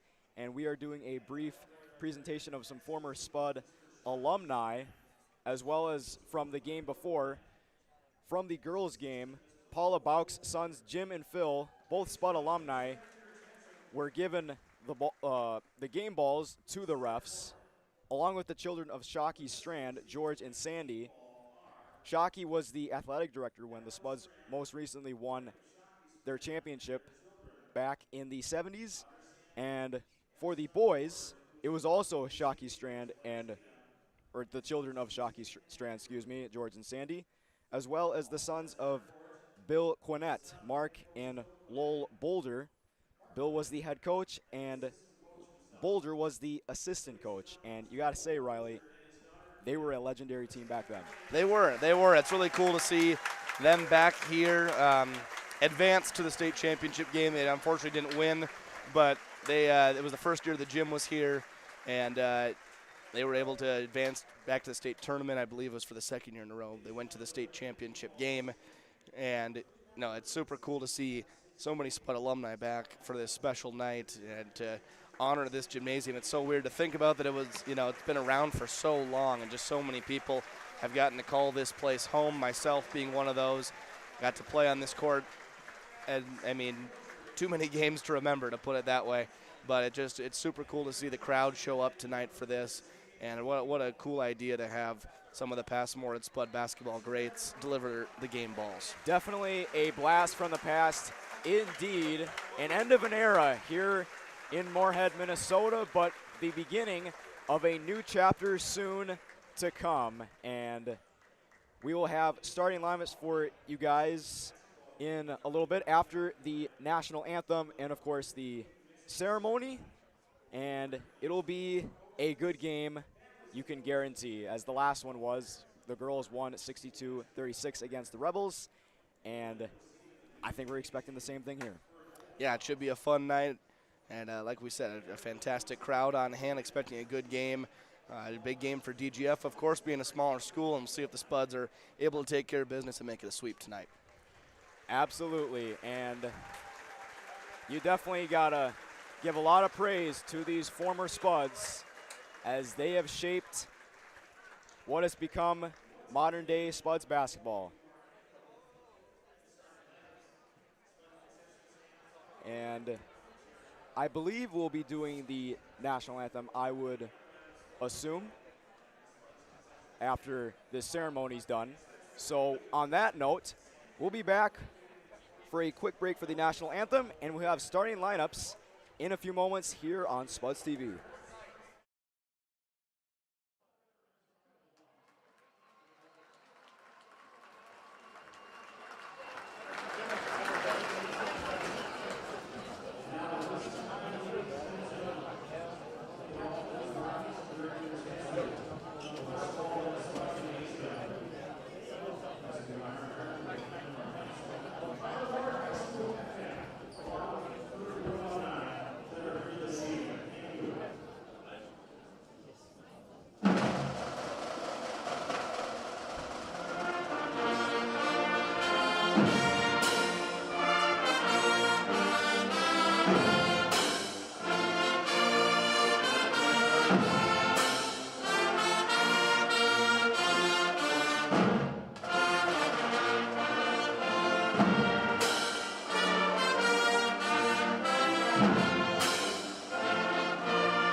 It is just about game time here at Moorhead High School. The final game to be played here in the old gymnasium.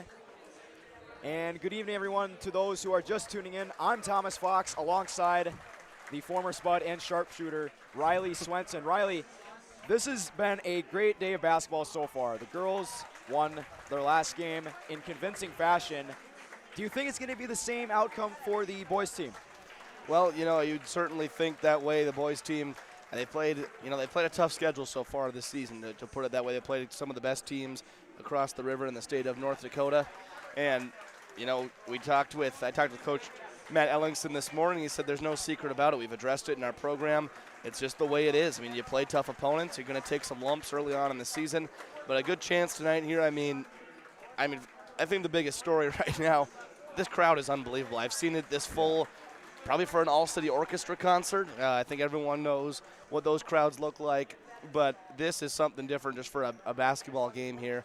It's pretty special. And maybe not the biggest rivalry between Moorhead and DGF, being the difference in size of schools, but being so close to one another, I can promise you that DGF's going to play with a chip on their shoulder tonight, and the Spuds are going to have to come out and match that energy, and I think that they're going to do so and hopefully feed off this energy from the crowd. But it's looking like it's going to be a great night for basketball. Already has been a great night for basketball. I should say continue the great night of basketball here. Right. The Spuds, however, they haven't been off to the strongest start. They are 2-5, and they most recently lost to Alexandria 77-40. And this is a 20-9 team last year, but you can make the argument that it's because of the firepower they have lost in their lineup. And a week ago, I should say, Jacob Rossland, one of the players on the Spuds team, said he is confident in this team and the youth in this team, and they just don't seem phased at all with their record. No, and I don't think you can be at this point in the year. Still a lot of meaningful basketball left to play. I mean, like I said, it's been a tough schedule so far. You go across the river and play some of those teams, go out to Bismarck. They're really good, and then go to, of course, like you said, Alexandria. That's one of the best 3A programs in all of the state. Alexandria, another team that always plays the chip on their shoulder against Moorhead. I've been in some of those games. Never a fun place to play either. They get up for those, and so I think you got to take it one game at a time. You got DGF tonight. Should be a good building block to continue, hopefully pick up a win last game here in the old gymnasium, and then open up the new gym tomorrow the right way with possibly a holiday tournament championship. And the Spuds do have some exciting players on their roster, especially just in their starting lineup alone, as it'll be Brian Zarazua, DJ Smith, Rain Battle, Owen Thielges, and the 6'5" behemoth Dylan Zimmerman. And off we go with the final game at the old Moorhead Gymnasium. Zarazua looks for Battle, finds him. Battle loses the ball, kicks it out to Zimmerman near the top of the key. Zarazua spins, kicks it out. Thielges in the corner, over to Zimmerman. Zimmerman carving his way to the paint, finds Thielges, open for three. Rattles in and out, and could not be hauled in by Zarazua. Starting lineup for DGF. It'll be Grant Anderson, Peyton Oz, Austin Anderson, Brody Friend, and Landon Johnson out there for the Rebels. And they control as Anderson gets it over to Johnson, loses the ball. Good defense there from Smith. If that possession tells you anything about how this game is going to be played and officiated on top of that, it's going to be physical, just like the girls' game. That's really what you can expect from these two teams, is a physical defensive game. And it looks like the refs are going to let them play early on. That's the early indication. And, I mean, with the final game at the old gym, you kind of got to let them play. You know, it's the last game ever to be played for the Spuds at the old gym. And it's just going to be a fun game to watch, especially physically, as a foul is going to be called as Steele just went up for the board.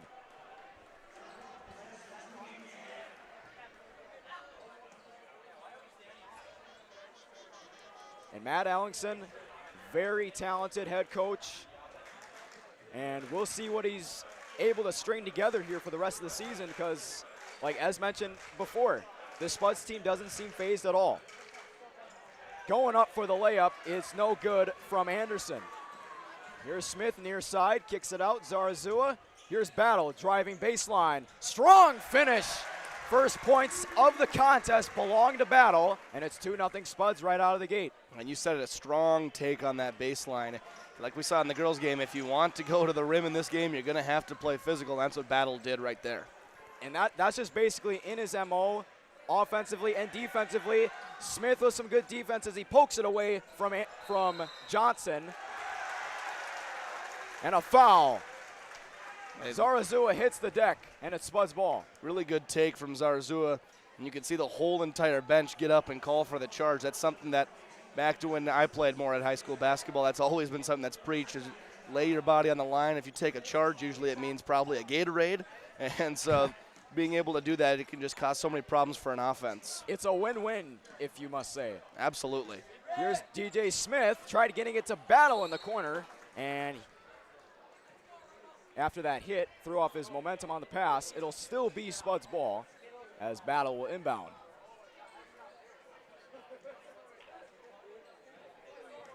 Here is Zarazua, dishes it out to Zimmerman.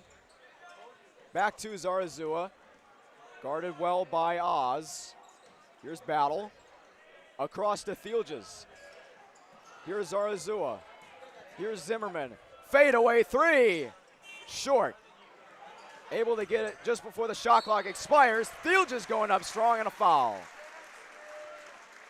And Thielges tried a couple of corner threes early on. I think that right there is probably more of his game. Get down in the paint, get a rebound. He's, of course, a fantastic football player.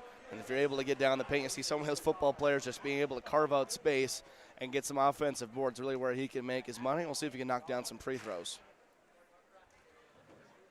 Chance to make it 4-0 here in the first half.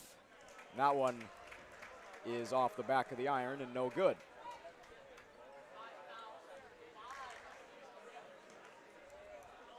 And Owen Thielges, as he said, very talented football player. No recollection on where he will go in terms of college, but he still has a year left to prove what he can do. And so far, like, he has a lot, like, since he's a football player, it helps him a lot, especially defensively. Kick out for three. No good off the back iron. Strong rebound by Battle. Here comes Zarazua in transition. He drives baseline, finds Thielges. Thielges caught in a straitjacket. And he'll go the other way. They're going to get Thielges for 3 seconds in the lane. Textbook defense from the Rebels. Zarazua playing some good defense. Pokes it away from Anderson. Anderson dumps it off to Johnson. Here's Oz. Guarded well by Thielges. Here's Anderson, guarded by Thielges once again. Good dish inside, poked away by Zimmerman. And here come the Spuds. Rifles one to Thielges. That was Zarazua on the rifle pass, and he'll stay with the Spuds.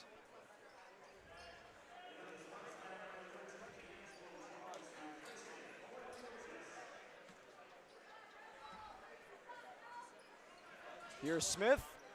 Zimmerman uncorks a three. Got it!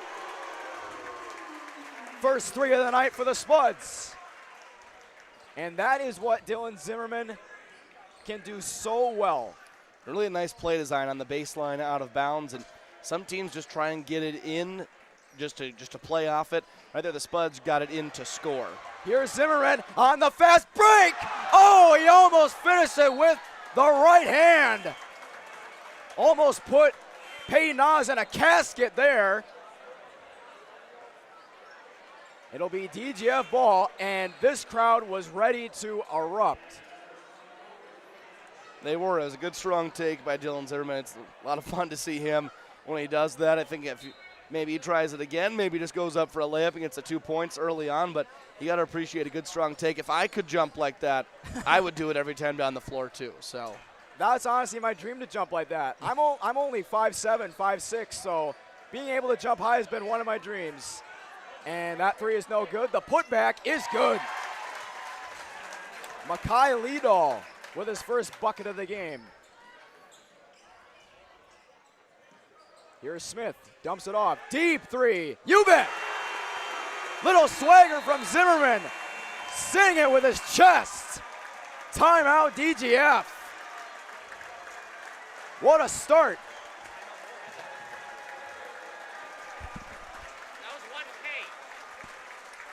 1,000 points here for Dylan Zimmerman. 1,000 points for Dylan Zimmerman.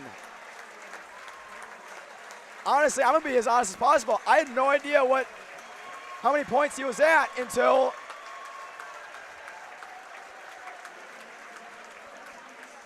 Dylan Zimmerman is that kind of guy. He is, and a nice move from Matt Ellingson getting a timeout. I remember being here when his sister Sam scored 1,000 points. I was on the call for Spuds TV, so pretty fitting I got to be here again for Dylan's. Just a fantastic basketball family, and just a great kid if you ever have the chance to talk to him.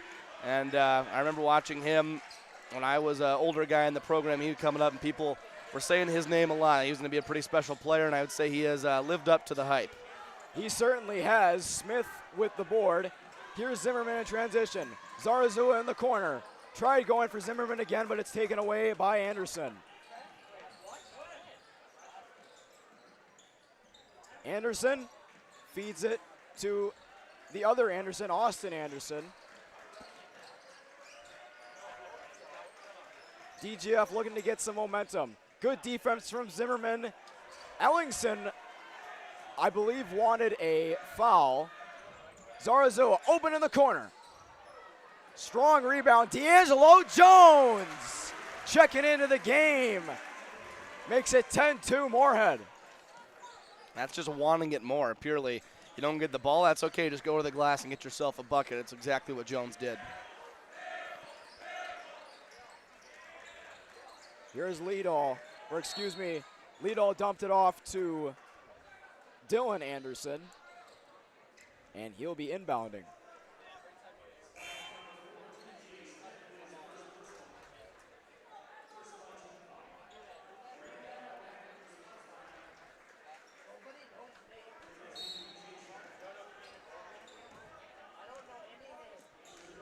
Here's Thomas Rader, guarded by Zarazua, kicks it out to Oz. Peyton Oz looking for options, finds Dylan Anderson. Over to Liedall. Good cut inside from Oz. In the corner, Anderson dishes it out to Liedall. Shot clock at 1. He's got to hurry. Gets it off, and he's able to get it back. Here's Liedall, guarded by Jones. Liedall in the corner. Gets the bounce, and the three is pure. Oh, here's Battle ahead of the pack, and he can't finish. Rebound, Dylan Anderson, and a foul. A friendly bounce off the rim. I don't think they'll be getting that bounce tomorrow with the new rims. Might be a little tighter, but tonight, the final game in the old gym, these rims have plenty of give to them. Why not?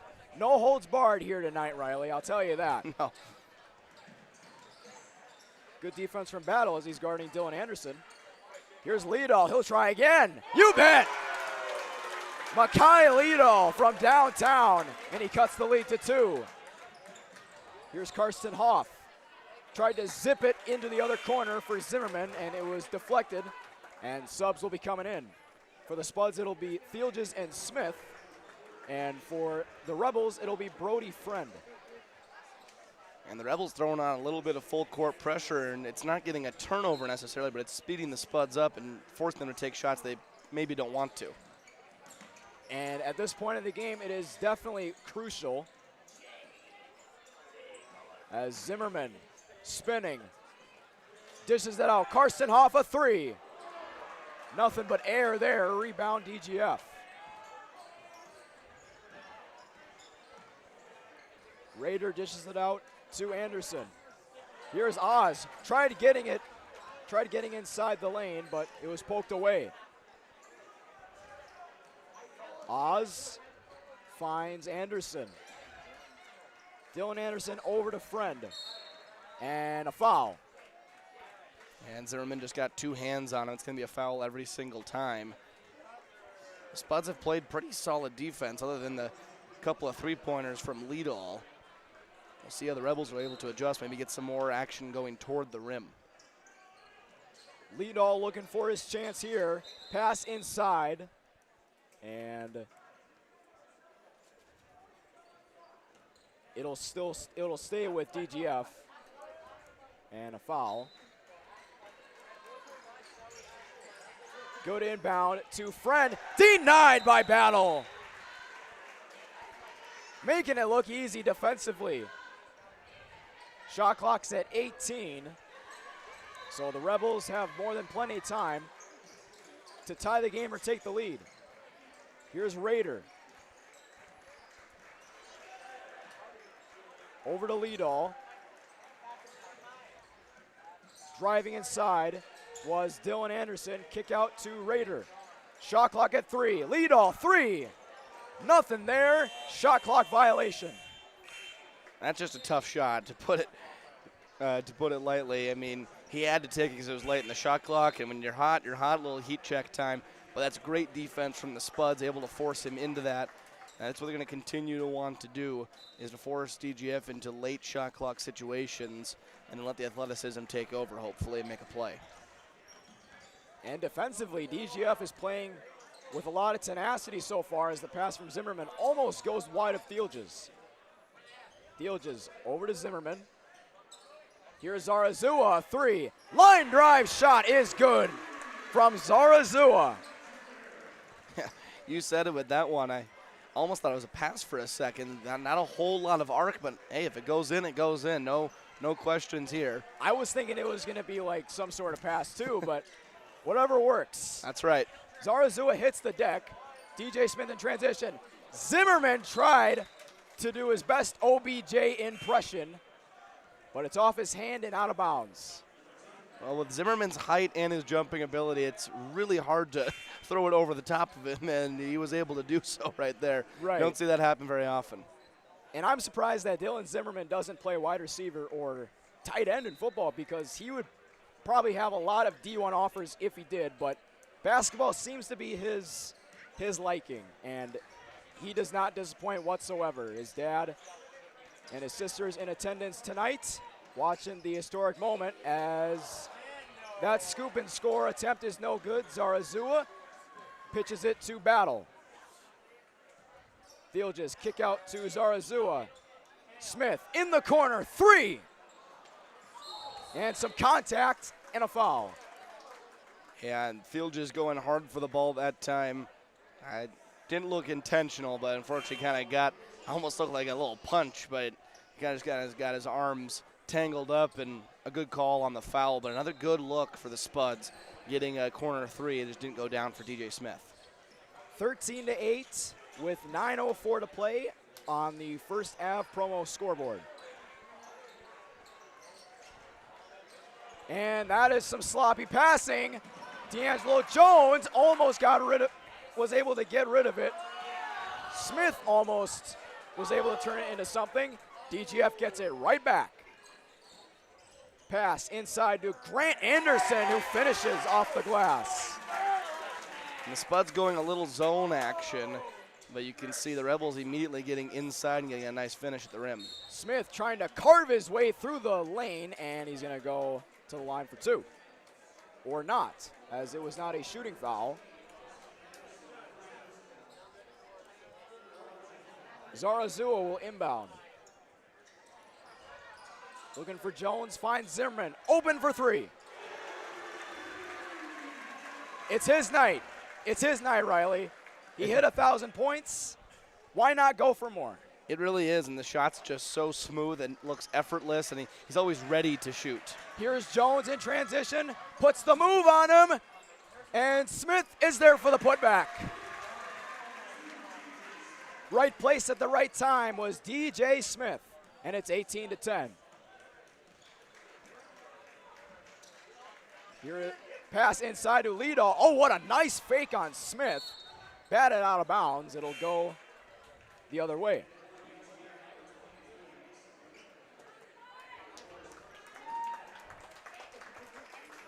DGF did end up playing the Spuds last year in the winter tournament. They ended up losing to the Spuds 80-76. So the Rebels gonna try to get some redemption here tonight as Zimmerman feeds it to Jones. Back to Zimmerman. Here's Zarazua. Spins his way through. Zimmerman another 3. No. And the crowd wanted a foul. They are not going to get it from the looks of it, as it was out of bounds. Shot clock at 14. Zarazua to inbound. Here is Smith. Now Zimmerman. Back to Zarazua. No. And out of bounds. Rebels ball. Not a bad shot necessarily, but the Spuds becoming a little too three-point happy right now. I think it happens early on. You see a couple of them go down, and you want to live and die by the three. I think Coach Ellingson would like to see them get feet in the paint, play off 2 feet, and get some easier looks.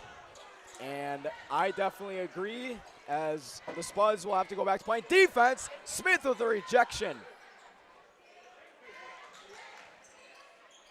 Shot clock at 14. Here is Landon Johnson driving to the cup. And Grant Anderson couldn't finish. Zarazua zips it to Smith. Now here's Zimmerman in the corner. Takes it out. Here's Battle. Guarded by Johnson. And he finishes. And I like that move a lot by Battle. He knows he has the size advantage, and you always think of post players posting up. It's got to be a big guy. Well, that time he knows he has the size advantage, even though he's a guard. He goes in down low. If you ever watch college basketball, Villanova does that all the time. They take their guard, and it's kind of the new wave, honestly, in college basketball right now. You see it down in the high school ranks. It doesn't have to be this 6'6" guy posting up. If I'm 6'2" and you're 6 foot, I've got the advantage. I'm going to go post you up. That's pretty much what it is, and I really like that play from Ray and Battle, and I expect to see it more throughout the night. 20-10 Spuds on the first half promo scoreboard. 6:27 left, and this defense from the Spuds has been very, very impressive to see, to say the least. And if it wasn't for those 2 3-pointers from Makai Liedall, which obviously they were good shots, the one got a friendly bounce, but they only have 4 points outside of those 2 shots. It's been a really good defensive effort so far from the Spuds this evening.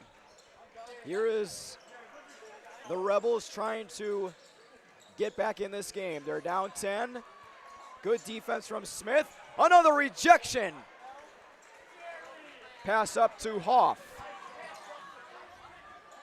Here's Zarazua. Oh, what a nice spin. Leaves Hoff open for 3. Almost wedged it. Zarazua gets the putback and the foul. And Zarazua is the point guard on this team, but he's 6'3". And so he has that ability to go down low. And similar to the way Battle posted up last time, he didn't get the post up, but he knows he's bigger. He's able to use the physicality, go down, gets an offensive rebound, and the strength to finish through the foul. It's impressive stuff.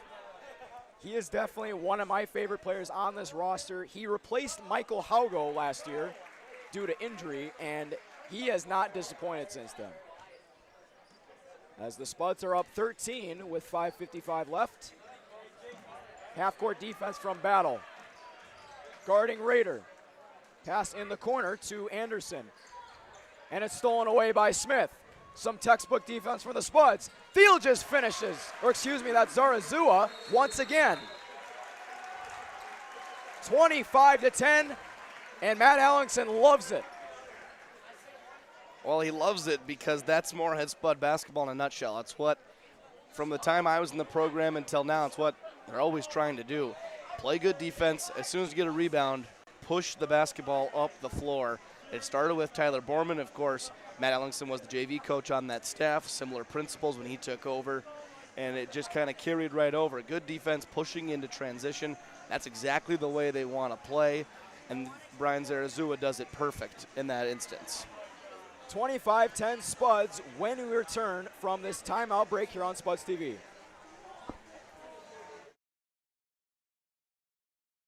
Valley Alignment and Auto Repair has provided the FM area with vehicle service and repairs since 1978. They perform your vehicle service needs from oil changes and brakes to transmission and engine rebuilds. Valley Alignment and Auto Repair is a proud sponsor of Spuds Athletics and wish all the athletes and families a great 2022-23 school year and sports season. 25-10 Spuds coming out of the timeout, and DGF has not looked their greatest, but that does not determine the outcome of this game, as at the beginning of the game, they seemed very tenacious, just like the Spuds have been. They did, and that defensive energy has kind of faded off a little bit, and Moorhead's been able to get out in transition and get some easy buckets.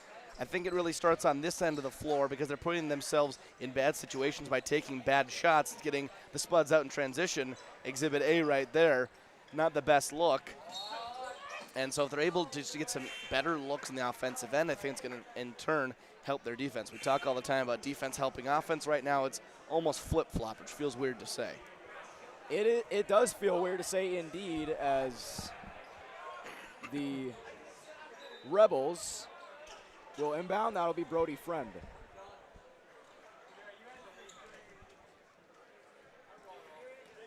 Here is Peyton Oz, guarded by Zarazua. Kick out in the corner to Bierken. Bierken over to Raider. Here is Oz. Shot clock at 16. Kick out to Bierken. Bierken trying to split the defenders. A brick wall of Spuds leads to a missed shot. Some textbook defense once again from the Spuds as Zarazua finds Hoff in the corner. Back to Zarazua as he will direct traffic. Back to Hoff. Here's Zimmerman, top of the key. Fakes. Over to Hoff. 3. Short. Rebound Oz. Press defense from Smith. Jacob Rossland into the game.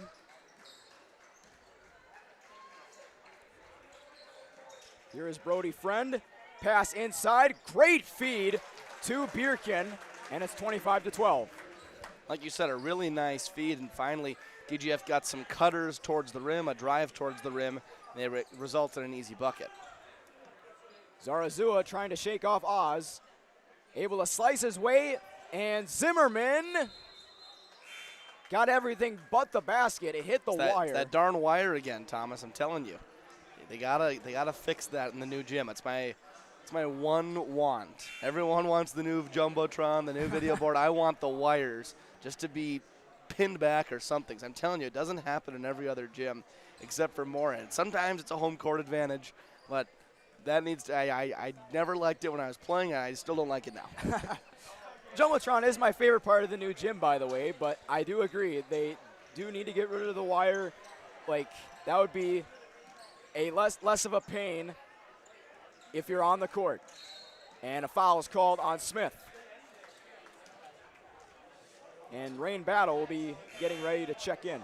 Yeah, it's a second foul on DJ Smith, so I think that's going to be the end of the first half for him. One of Matt Ellingson's key guys doesn't want him to pick up a third. You can hear him kind of talking back and forth with the referee right now. Sometimes you got to wonder, is he arguing, or is, when I was a player, I always just like to ask, what could I have done in that moment? So you are right indeed, and that is off the hands of Zimmerman and out of bounds. A lot of football players on this roster. Rain Battle is one of them, along with DJ Smith, Jacob Rossland, Owen Thielges. So you could say that with their experience in football, it translates very noticeably in basketball. Well, they're built for a physical game, that's for darn sure. Here's a drive from Austin Anderson, results in a turnover. The pass to D'Angelo Jones is off his hands and out of bounds.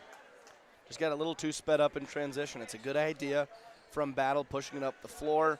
Just probably didn't need to force that pass. I would like to see him take it all the way to the rim himself, to be honest. And he's done it many times before, and he has succeeded many times. Jones playing some good defense. Cornbread is loose, picked up, and finished by Brody Friend. Just the way it goes sometimes. Good defense from Jones, able to knock the ball free. Unfortunately, right to a Rebel, and Friend able to put it home. Here is Zarazua. Now Zimmerman. Shot clock at 20. Back to Zarazua. Dishes out to Zimmerman. Zimmerman driving downhill, and he finishes off the glass. That's what he does. Dylan Zimmerman is having himself a night so far. Timeout is called by the Rebels. I actually think it was Matt Ellingson who took that timeout, Thomas. And I think what he's just trying to do right now is he's just trying to remind his team about the defensive principles and how to get out in transition. He wasn't too happy with their last couple trips down the floor offensively. But for Zimmerman right there, that's what he needs to do, in my opinion. Shot fake and go to the rim. That's when he's so effective. Everyone loves the 3-ball, and it's great. But he's nearly unstoppable when he can get downhill into the lane. It is backwards in retrospect that Ellingson would take a timeout with his team up, but at the same time, it's a smart timeout because not a lot of coaches really do that in today's modern age of basketball. It's true. It happens a lot.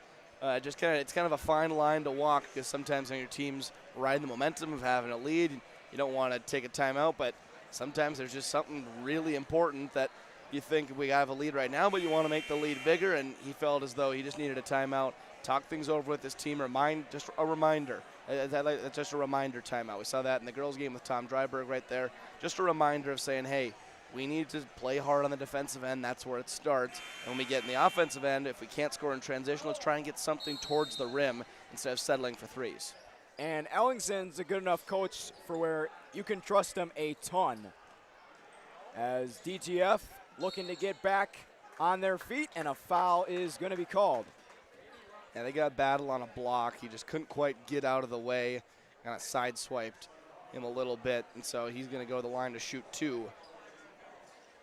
Peyton Oz will be shooting 2 for the Rebels. Gets an unlucky bounce, and it's no good.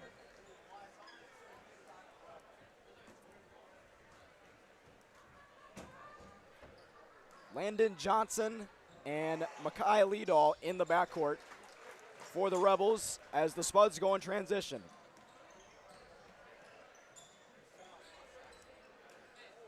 Here's Jones. Now Zimmerman. Zimmerman trying to hit him with the sauce. Gets caught in a double team. Finds Thielges. Thielges, strong finish. Can't finish it entirely, but still a good effort from Thielges nonetheless. Dump off to Oz. Feed inside to Oz again. Over to Lidahl. Back to Oz. Here's Johnson. Back to Lidahl. He'll try a 3. Rebound, Thielges. And a jump ball. And looks like Thielges got hit in the face. Hit in the eye, rather. And we'll see if he's okay.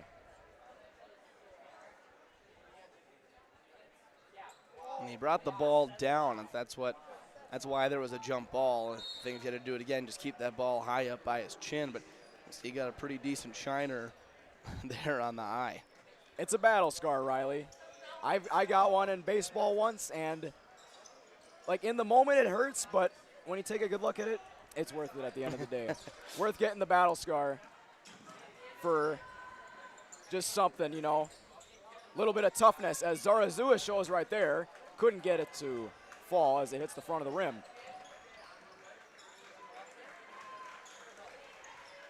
Friend passes it to Oz. Kick out to Oz. Shot clock at 18. Johnson driving inside, and he gets the finish. 50 seconds left on the first half promo scoreboard. Foul will be called on the floor.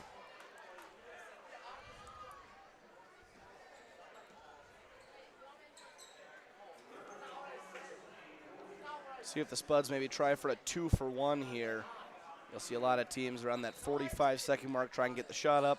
The shot clock on the other end gets down below, and you get 2 possessions, of course, to DGF's 1. Doesn't look like they're going to go for that, though. But Smith will try a 3. Short. Strong rebound by D'Angelo Jones, and he was right there to strip it away and put the Spuds back up 12. Well, thank goodness that they're playing in a new gym tomorrow, because the floor's getting a workout the way D'Angelo Jones jumps, and you could hear his feet hit the floor from here, and he comes down hard. I love the way he plays. He shows a lot of grit on the court, and there is a foul. Jones did pretty well as a bench player a couple weekends ago in the Cobber Classic.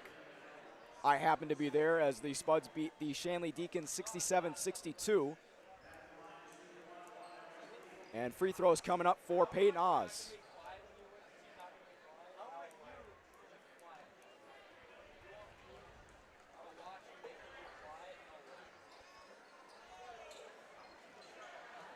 Shot clock is off. Smith the rebound. Zarazua controls. Guarded by Anderson.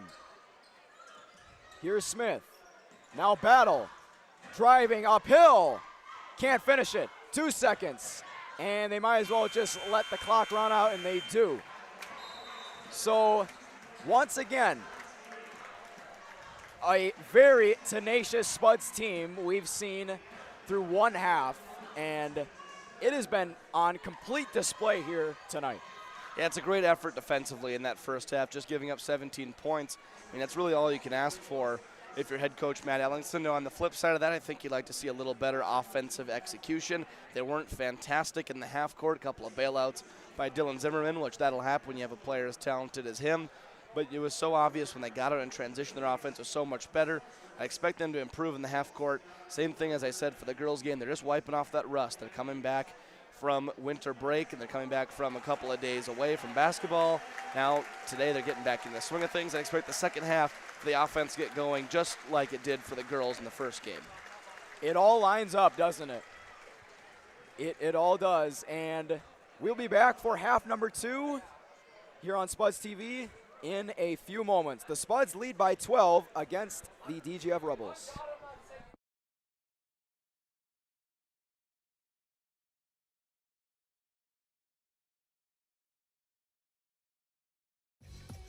We are The Breakdown. For almost 2 decades, we've published the most comprehensive yearbooks on Minnesota high school sports and run the best in-season and off-season events. We cover every corner of the state. We are The Breakdown.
Boss DXT snowplows are tough to beat. Featuring dual trip tech, flared wings, and optional D-force for improved scraping and backdragging performance. Choose from 3 different sizes in steel, stainless steel, and poly. The Boss DXT is built to restore order. Your home for Boss snowplows is Bert's Truck Equipment on Highway 75 North in Moorhead.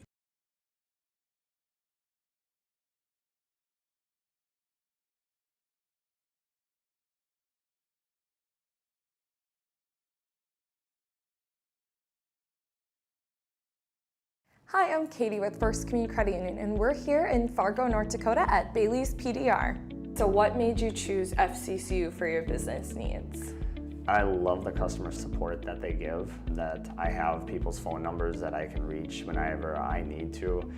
When you're conducting business, you don't have hours to hopefully make up a financial decision, so sometimes you need those questions answered, and at FCCU, they're there always for you.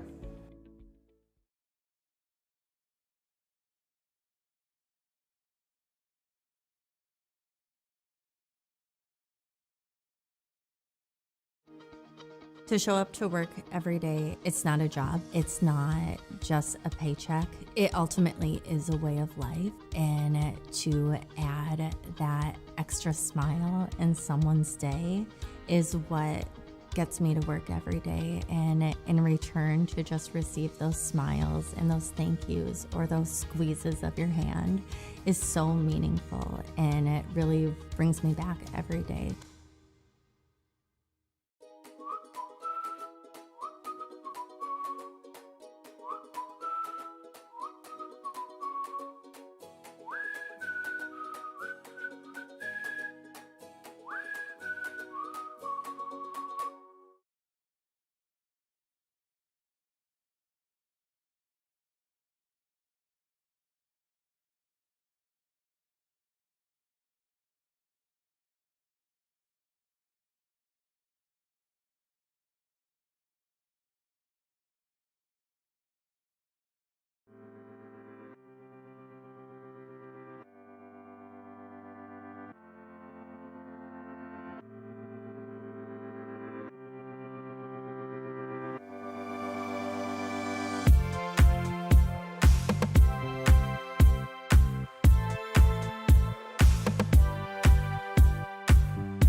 Atchison Companies is a private investment firm focused on helping small businesses succeed. We are more than investors. We are proven hands-on operators. Atchison Companies works with independent businesses in the manufacturing, distribution and engineering sectors. We invest across the Northern Plains with a buy and hold philosophy, while providing stable leadership and a proven operating system. Atchison Companies is proud to support the Moorhead Spuds.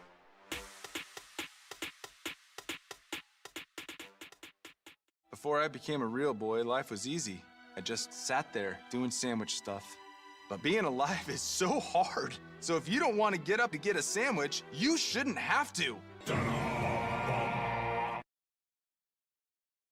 Pam is a small business owner. She is swamped. Pam knows she needs to advertise, but is overwhelmed by all the options. What if there was a way for Pam to have access to a team of media experts? What if this was at no extra cost and didn't require a contract? Meet Avenue Right. Save time, money, and get peace of mind that your advertising dollars are well spent.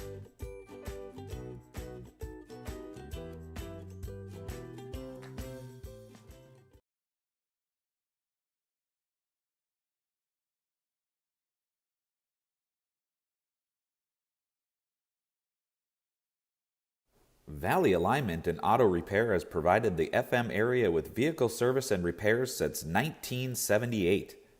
They perform your vehicle service needs from oil changes and brakes to transmission and engine rebuilds. Valley Alignment and Auto Repair is a proud sponsor of Spuds Athletics and wish all the athletes and families a great 2022-23 school year and sports season. Don't work out where you won't work out. Blueprint Personal Training. At Blueprint, you'll work directly with an experienced personal trainer and nutrition coach in our brand new private gym. Tell us about your fitness goals, and we'll provide the personalized workouts and motivation to get the results you want to see. Training, nutrition, accountability. Blueprint Personal Training. BlueprintFargo.com.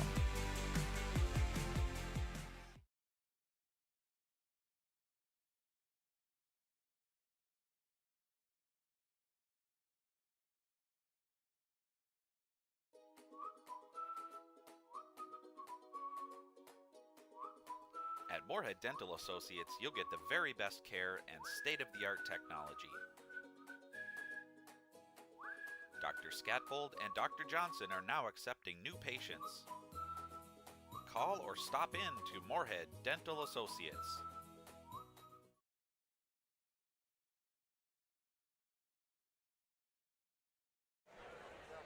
Second half action is just about underway as the Spuds come out of the locker room with a 12-point cushion over the DGF Rebels. And Riley, what did you like most about the Spuds' performance in the first half? Well, I think you got to start in the defensive end when you're talking about that first half. They just did a real nice job of keeping the ball in front of them. DGF, they just couldn't really get to the hoop to put it in one form of fashion. The Spuds built a wall in a sense around that three-point arc, and of course around the paint. That's always something that growing up through basketball, and I know Coach Ellingson preaches it, you got to keep them out of the paint. We always had a game in practice where you had to get a paint touch before you could score, and so it emphasizes that defensive principle of making a wall in a sense, of course, around the three-point line, but then again in the paint, and I think the Spuds did a fantastic job of that. Like I said before we went to the halftime break, I'd like to see them execute a little better in the half-court offense. It seems like a lot of one-on-one right now, and everyone else kind of clearing out, as opposed to 5-on-5 and getting guys cutting through the lane and moving, maybe a little bit more screens, maybe some more off-ball action. But overall, a great first half. You got to be pleased with it. Now you got to find a way to close this thing out, finish it, and get the last win ever in the gymnasium here. It would honestly be so poetic if both the girls and the boys team win tonight against DGF. I guess it doesn't matter the opponent. I guess it sort of matters more about the outcome. And if both teams win, it'll be a good way to close the book on a very, very, very iconic chapter in Moorhead sports history. And the new chapter is going to be, it's going to be good. That's going to be a guarantee, as more memories are to be made in the new gym And what better way of Dylan Zimmerman getting 1,000 points than to do it in the final game ever in the old Moorhead Gymnasium. It's a pretty special moment for him that I'm sure he will not soon forget. And off we go with the second half between the Spuds and the Rebels. Zarazua showing some good press defense early on. Cutting inside is Austin Anderson. Here's a good look for three. No good from Brody Friend. Here's Zimmerman. So fast in transition. Catches the double team, and that pass is too high for Fielges as it goes into the Spuds bench. I like the idea from Fields. He kind of tried to cut that pass off and get closer to the rim, maybe just for a dribble and a finish, but just unfortunately came in a little too soon, and it went right through his hands. And those mistakes might cost the Spuds later in the game, but so far it's too early to tell, and that is a block. Some more good defense from the Spuds. Here's a quick pass to Zarazua. He drives baseline and finishes. Brian Zarazua showing what he can do with that speed of his. You said it, the speed. He just beat the help defender to the spot. When you're guarding that baseline, you expect someone to be in the lane helping you out. Zarazua just went right around him. And Zimmerman with a ferocious block on the other end. It'll stay with the Rebels. Zimmerman just using those long arms to his advantage. And that was a very deep pass there from Oz, but it ends up being cleaned up by Anderson.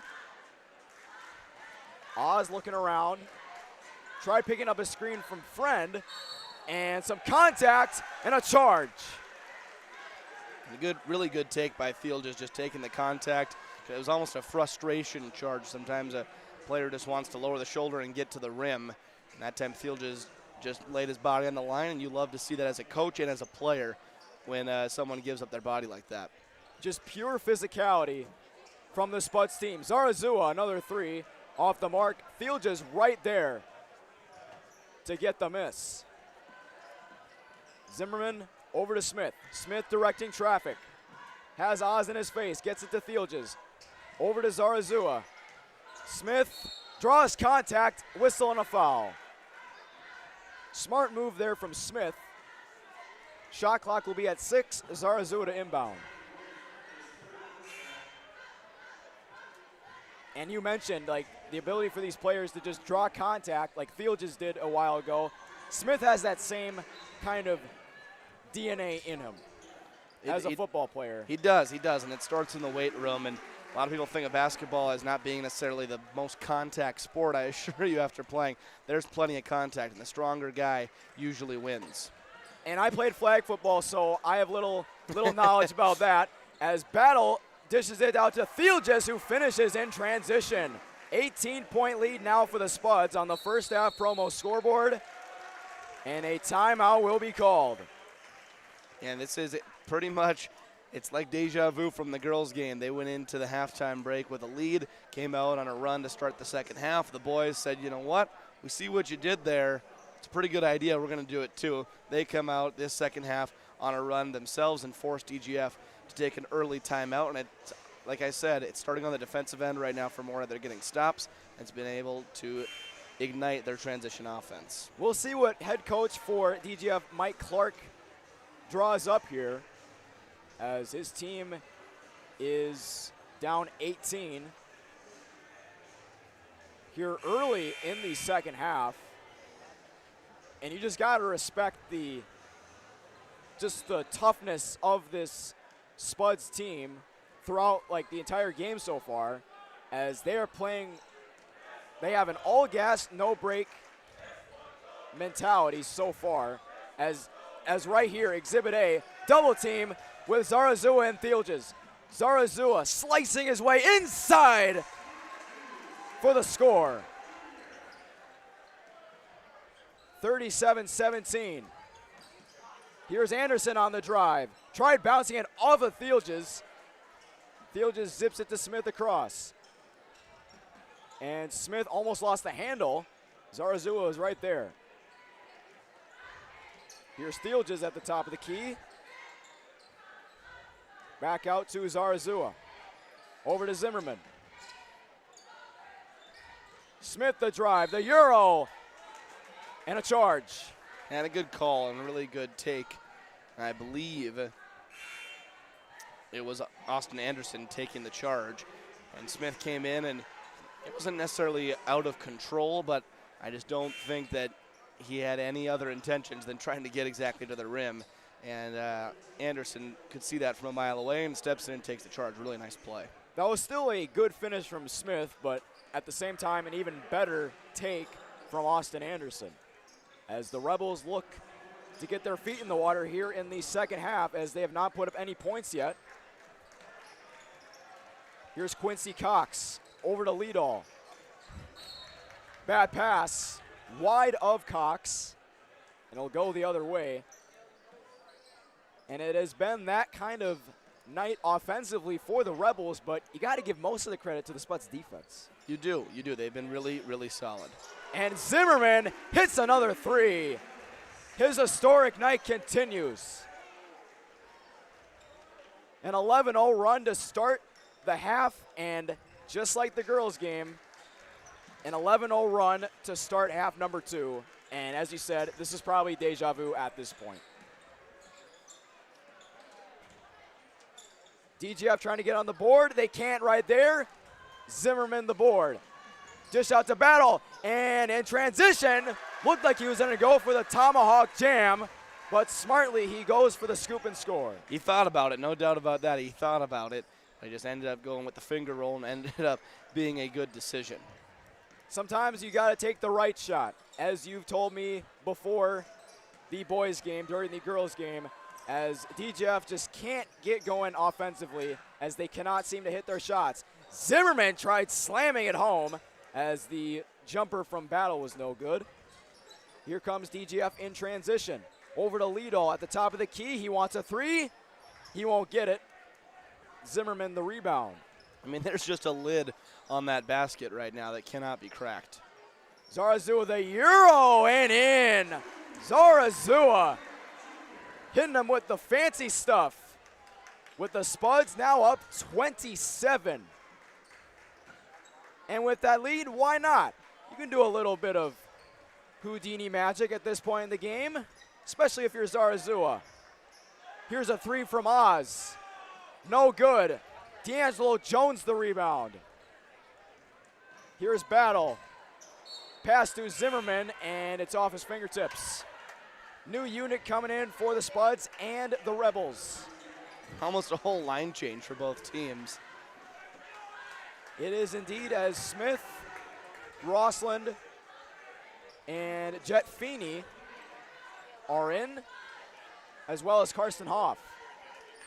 And since you have the starting quarterback for the Moorhead Spuds, you're going to expect Jet Feeney to have some pretty good assists with his time on the court, as DGF finally gets some points, as those are the first points of the half so far for the Rebels. Well, carry on Zarazua they're going to call. You don't see that called very often anymore in the game of basketball, but they get him there. I think it's probably the right call. But like you said, points hard to come by for the Rebels, finally able to crack the board here in half number 2. Unfortunately for them, the Spuds were able to get all the way up to 44 before they could. And at this point, the Rebels, they could still make a comeback theoretically, but you don't expect Matt Allingson and his team to take their foot off the gas, as that was Brody Friend on the skyhook, 44-21. Here's Rossland, kick out to Feeney.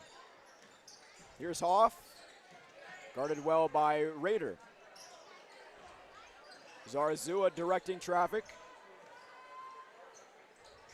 Smith finds Feeney. He'll try a three. It's good. Jet Feeney from downtown. He can throw touchdowns and drill the threes. I mean, safe to say that kid can do it all. That's a pretty good combination. I had the chance to play with his brother, and we graduated the same class. I played with him this morning, actually, at the alumni game. And Trey didn't quite shoot it as well as Jet did this morning, but he could knock him down back in his day as well.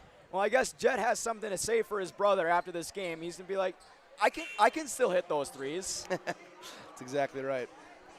Rain Battle will be coming in.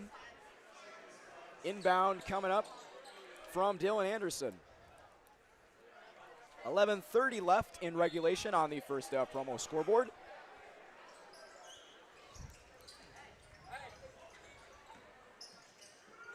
Fade away from Cox is short, gets his own miss, and he gets it to fall. Good job from Cox getting the second chance bucket. Smith almost left him in the dust there. Gets it to Battle. Now Rossland over to Smith. Smith driving baseline, finds Battle inside for the score. Some smart basketball from Smith as he's able to find Battle cutting downhill, and it's 49-23. Yeah, real nice cut from Battle, and he gets rewarded with a nifty find from Smith, and now here he goes the other way. Battle in transition, gets it to go, plus the foul. Oh, Rain Battle putting on a show here in these last few seconds. Yeah, I really like the way he plays basketball. He's a physical kid. He plays hard, and he's able to finish around the rim. It's so key at this age. Is just a lot of kids can get to the rim. Not everyone can finish around the rim. He is a finisher, that's for sure. And he's put it on display many times throughout this season already. And a chance for a three-point play. Little wide on that shot there. And here come the Rebels. Here's Grant Anderson. Spinning on Rossland. Almost catches a double team pass inside to Oz. That one's short. Friend the putback.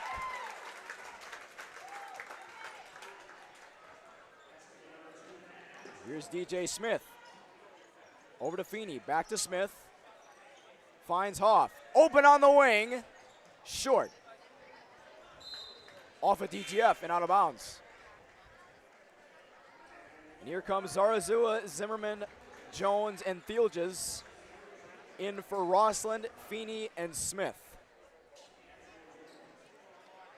So another complete line change, to say the least, for the Spuds.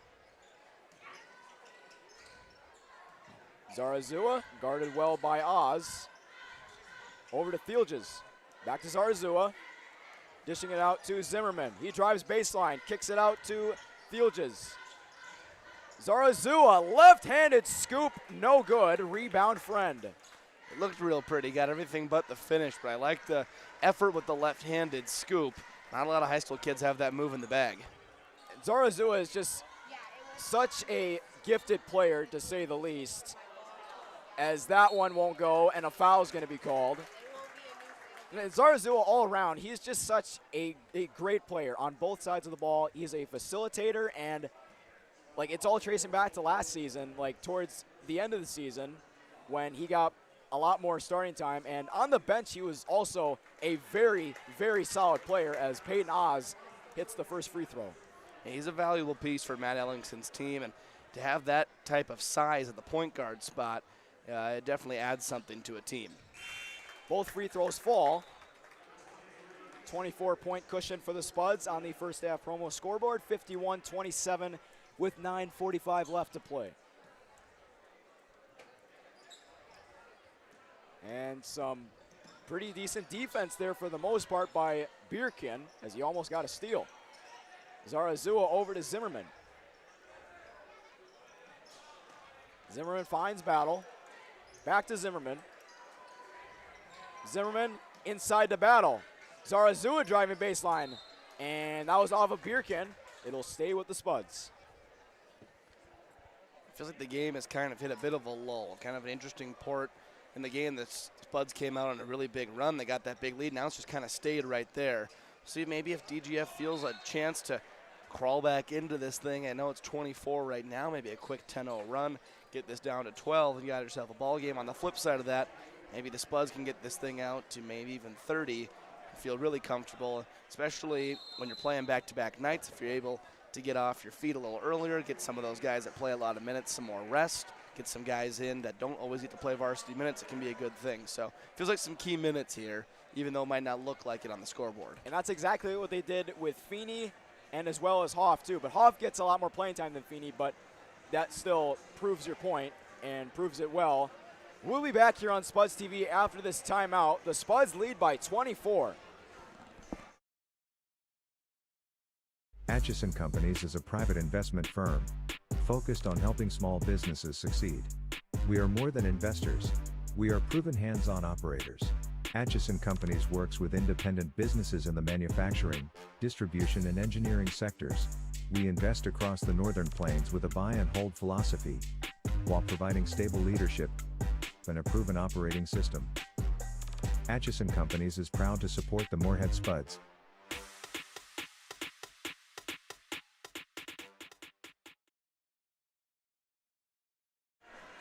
(51-27) coming out of the timeout as the Rebels trying to crawl their way back into it. And Zimmerman will shoot a free throw, and the crowd is chanting, "We want Yanni." That is Bowden Yanni, 6'5" junior. First free throw goes for Zimmerman. And here comes Eric Kai, 5'11" junior. He'll be coming in for Thielges.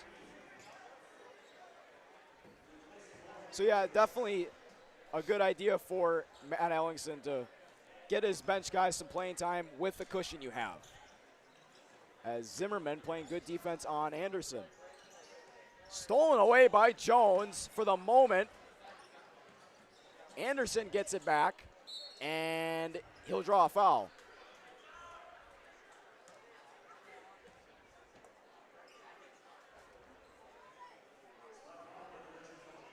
And Grant Anderson will shoot two.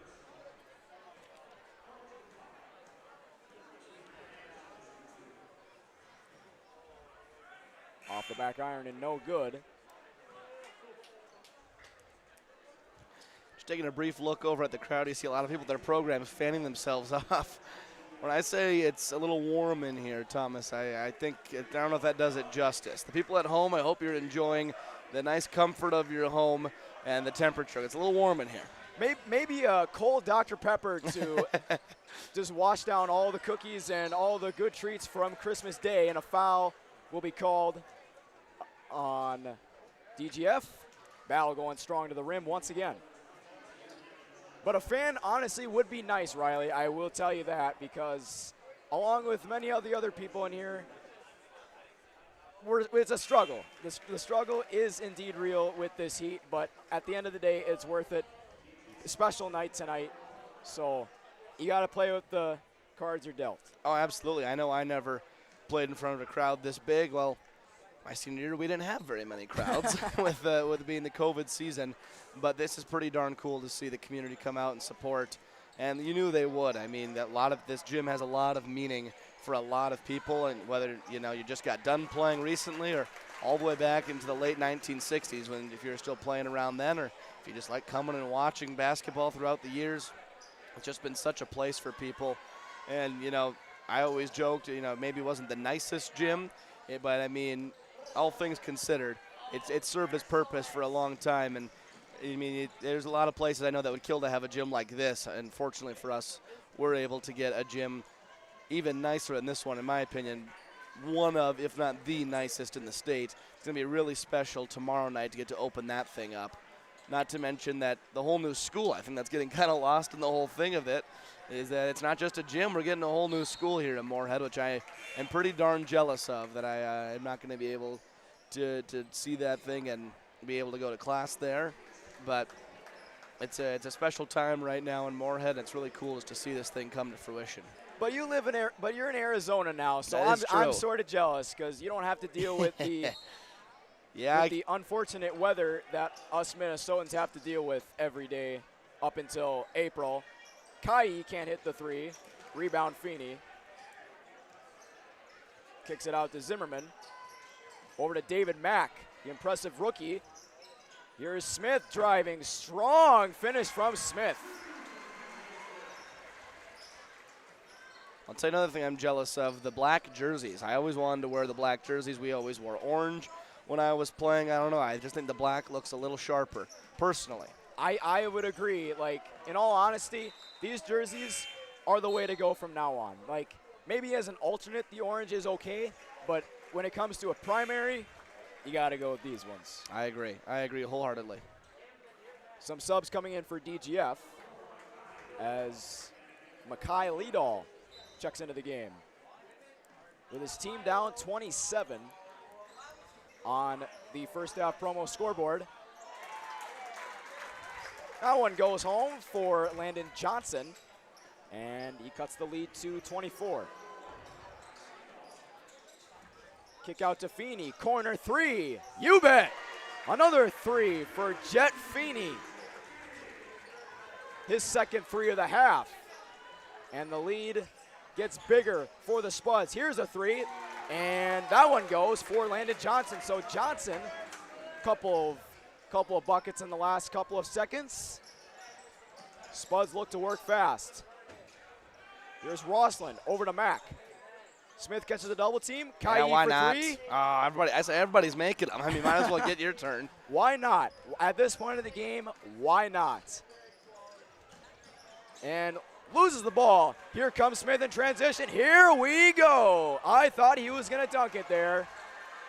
I was getting excited, and it's the smart thing to do. Like, you don't want to do anything too stupid if you're Moorhead with the lead you have, as the layup is good from Johnson. And I honestly thought that Smith was going to dunk it there. I will be as honest as I possibly can, because I know he can get up there. If he's a wide receiver, you best believe that Smith has that vertical. And he looks to work inside, carving his way to the rim, and he finishes.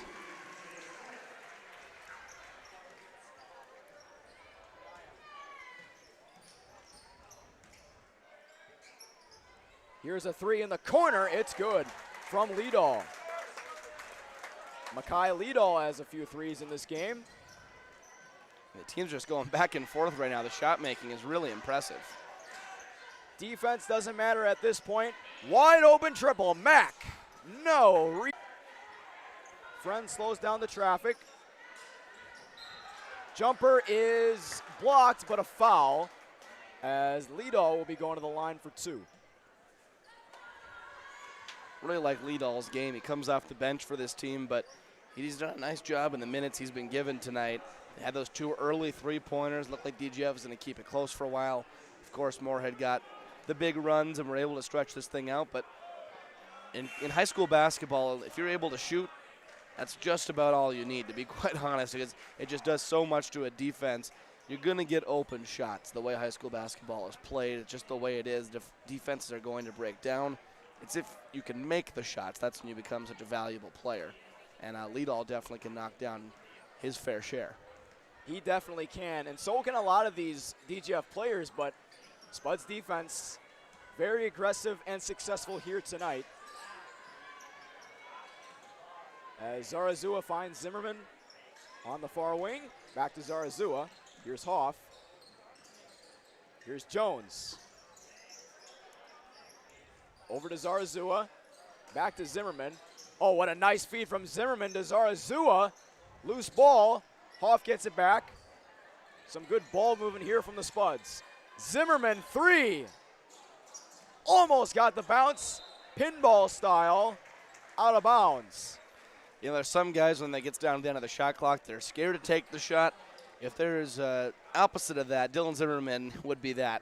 And it's not necessarily a bad thing. Someone's got to take it, and why not him? But he just has the confidence of, you know what, I'm going to take this shot. It doesn't always go in, but you know he's never going to be afraid to take it, and that's at least something you can respect. And that is why he is the type of player that he is, just showing no signs of negativity. He's always willing to go on the court and play, and he's always having a positive mindset from the first time he started on varsity. And what a better way to cap off like his senior season, despite it not being over, with getting his 1,000th point in the old gym and a foul as Thielges taking one for the team, and he'll go to the line for two.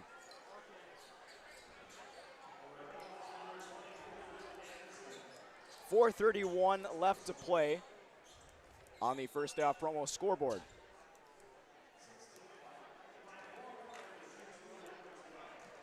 The 6th team foul on DGF in this half. No good from Fields on the first one. It's kind of funny, usually a 23-point game with 4:30 to go. Might see the crowd start clearing out, but everyone, of course, knows what's coming up after the game, the new gym commissioning, the decommissioning of this gym, and then everyone heading over to the new gym to see that one. It's going to be fun to see basketball played in there tomorrow, so it's good to see the crowd sticking around for that. Here is Lido at 3. Rebound Zarazua. Here come the Spuds in fast break. Jones puts on the brakes. Here's Thielges inside. Strong finish from Owen Thielges. I mean, that right there is his game. That's his MO. It's what he does. He gets to the paint. He finishes. I said early on he shot a couple of three-pointers. Not saying he can't shoot, but probably not where he wants to live on the floor. In the paint, that's where he wants to live, and he's been dominant in there tonight. Reminds me of a Spud alumni, Cole Pepley, and Zimmerman with the two-hand flush. There's the dunk from Dylan Zimmerman, and what a better way to cap off your night with a two-handed slam. I wish that dunking was that easy, the way he makes it look, because as a gentleman who's 6'4" and cannot get anywhere close to dunking, I can assure you it's not as easy as Dylan makes it seem. It's a lot harder than it looks, and like there are some short players that can dunk. I'm obviously not one of them, but I would have thought you were. I'm not Spud Webb or Muggsy Bogues. I wish I was, but well, you'd probably be down there instead of sitting up here with me. I'd be moral support for our team. I'm pretty good moral support, as that one's no good. Hoff up ahead to Zimmerman. Zimmerman drives. Floater in and out. Rebound by Grant Anderson.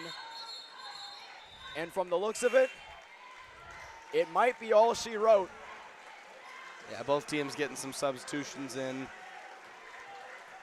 And here is Bowden Yanni, the player that the crowd wanted from the chance earlier on in the second half. He'll get a chance to play. Here is Suter working on Yanni.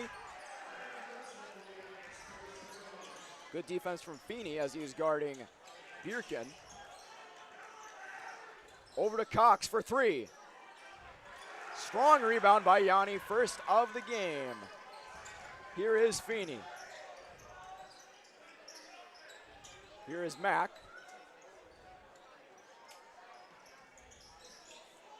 Over to Carson Hills.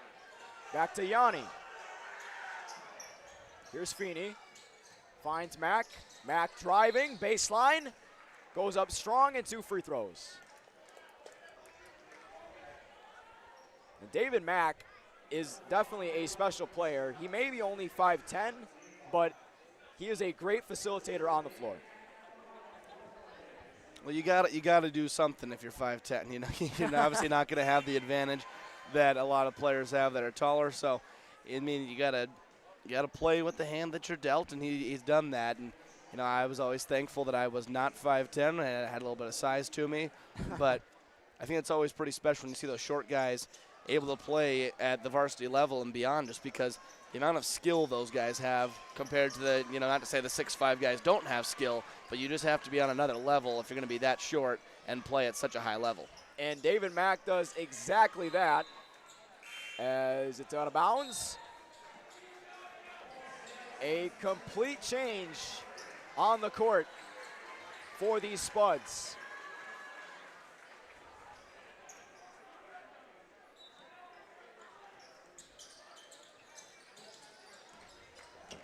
Just under 2 minutes to play in regulation. Swirls in as Suter gets the 2.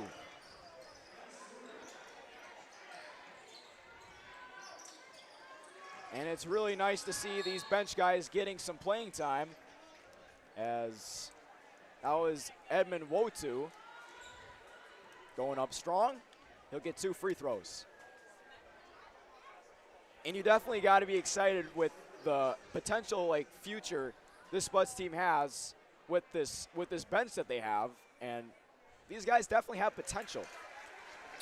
A lot of size, a lot of size. Not bad when you're bringing in the guys at the end of the game, and it's 6'5", 6'6", guys coming in.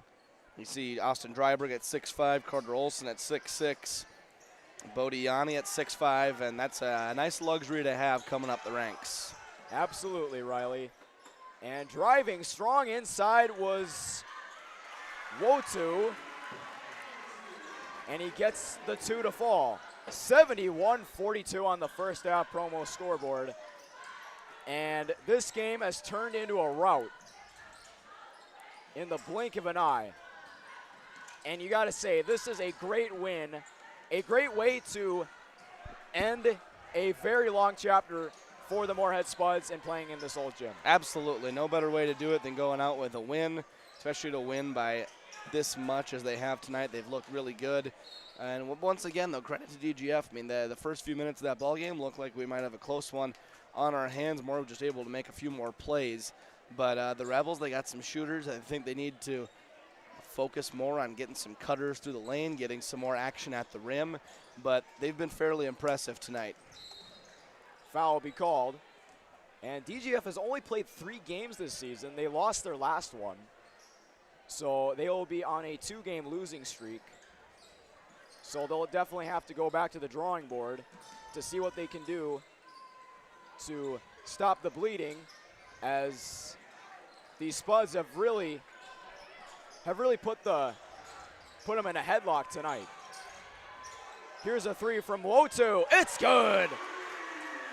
Edmund Wotu getting his chance off the bench, and he delivers, and so does Cade Swenson off the glass. Cuts the lead to 30. And with these final seconds in the final game in the old Moorhead gym, both the girls and the boys team victorious against DGF. 74-44 here tonight. And that was the perfect way to end an era in the old gym. You said it, the perfect way to do it. It was a fantastic evening of basketball. When we're talking about just the basketball on the floor, both the boys and the girls played fantastic, got the job done thanks to big second halves. And then, of course, we can't ignore the fact the last game ever to be played in this gym, 74-44. Remember that score for a while. It was a fun night, and it was cool to see both teams get a win and just see basketball one last time in this venue. That is definitely the way to go out if you're the Moorhead Spuds. And if we were to pick a player of the game, you would say Dylan Zimmerman, but I feel like, in my opinion, it wouldn't be fair because I feel like everybody contributed here tonight in this big win. I think you'd have to take Zimmerman just because he scored his 1,000th point. But that is true. You're right. They did a lot of contributions. It's a very deep and balanced team. I think that's what's going to make them so successful moving forward.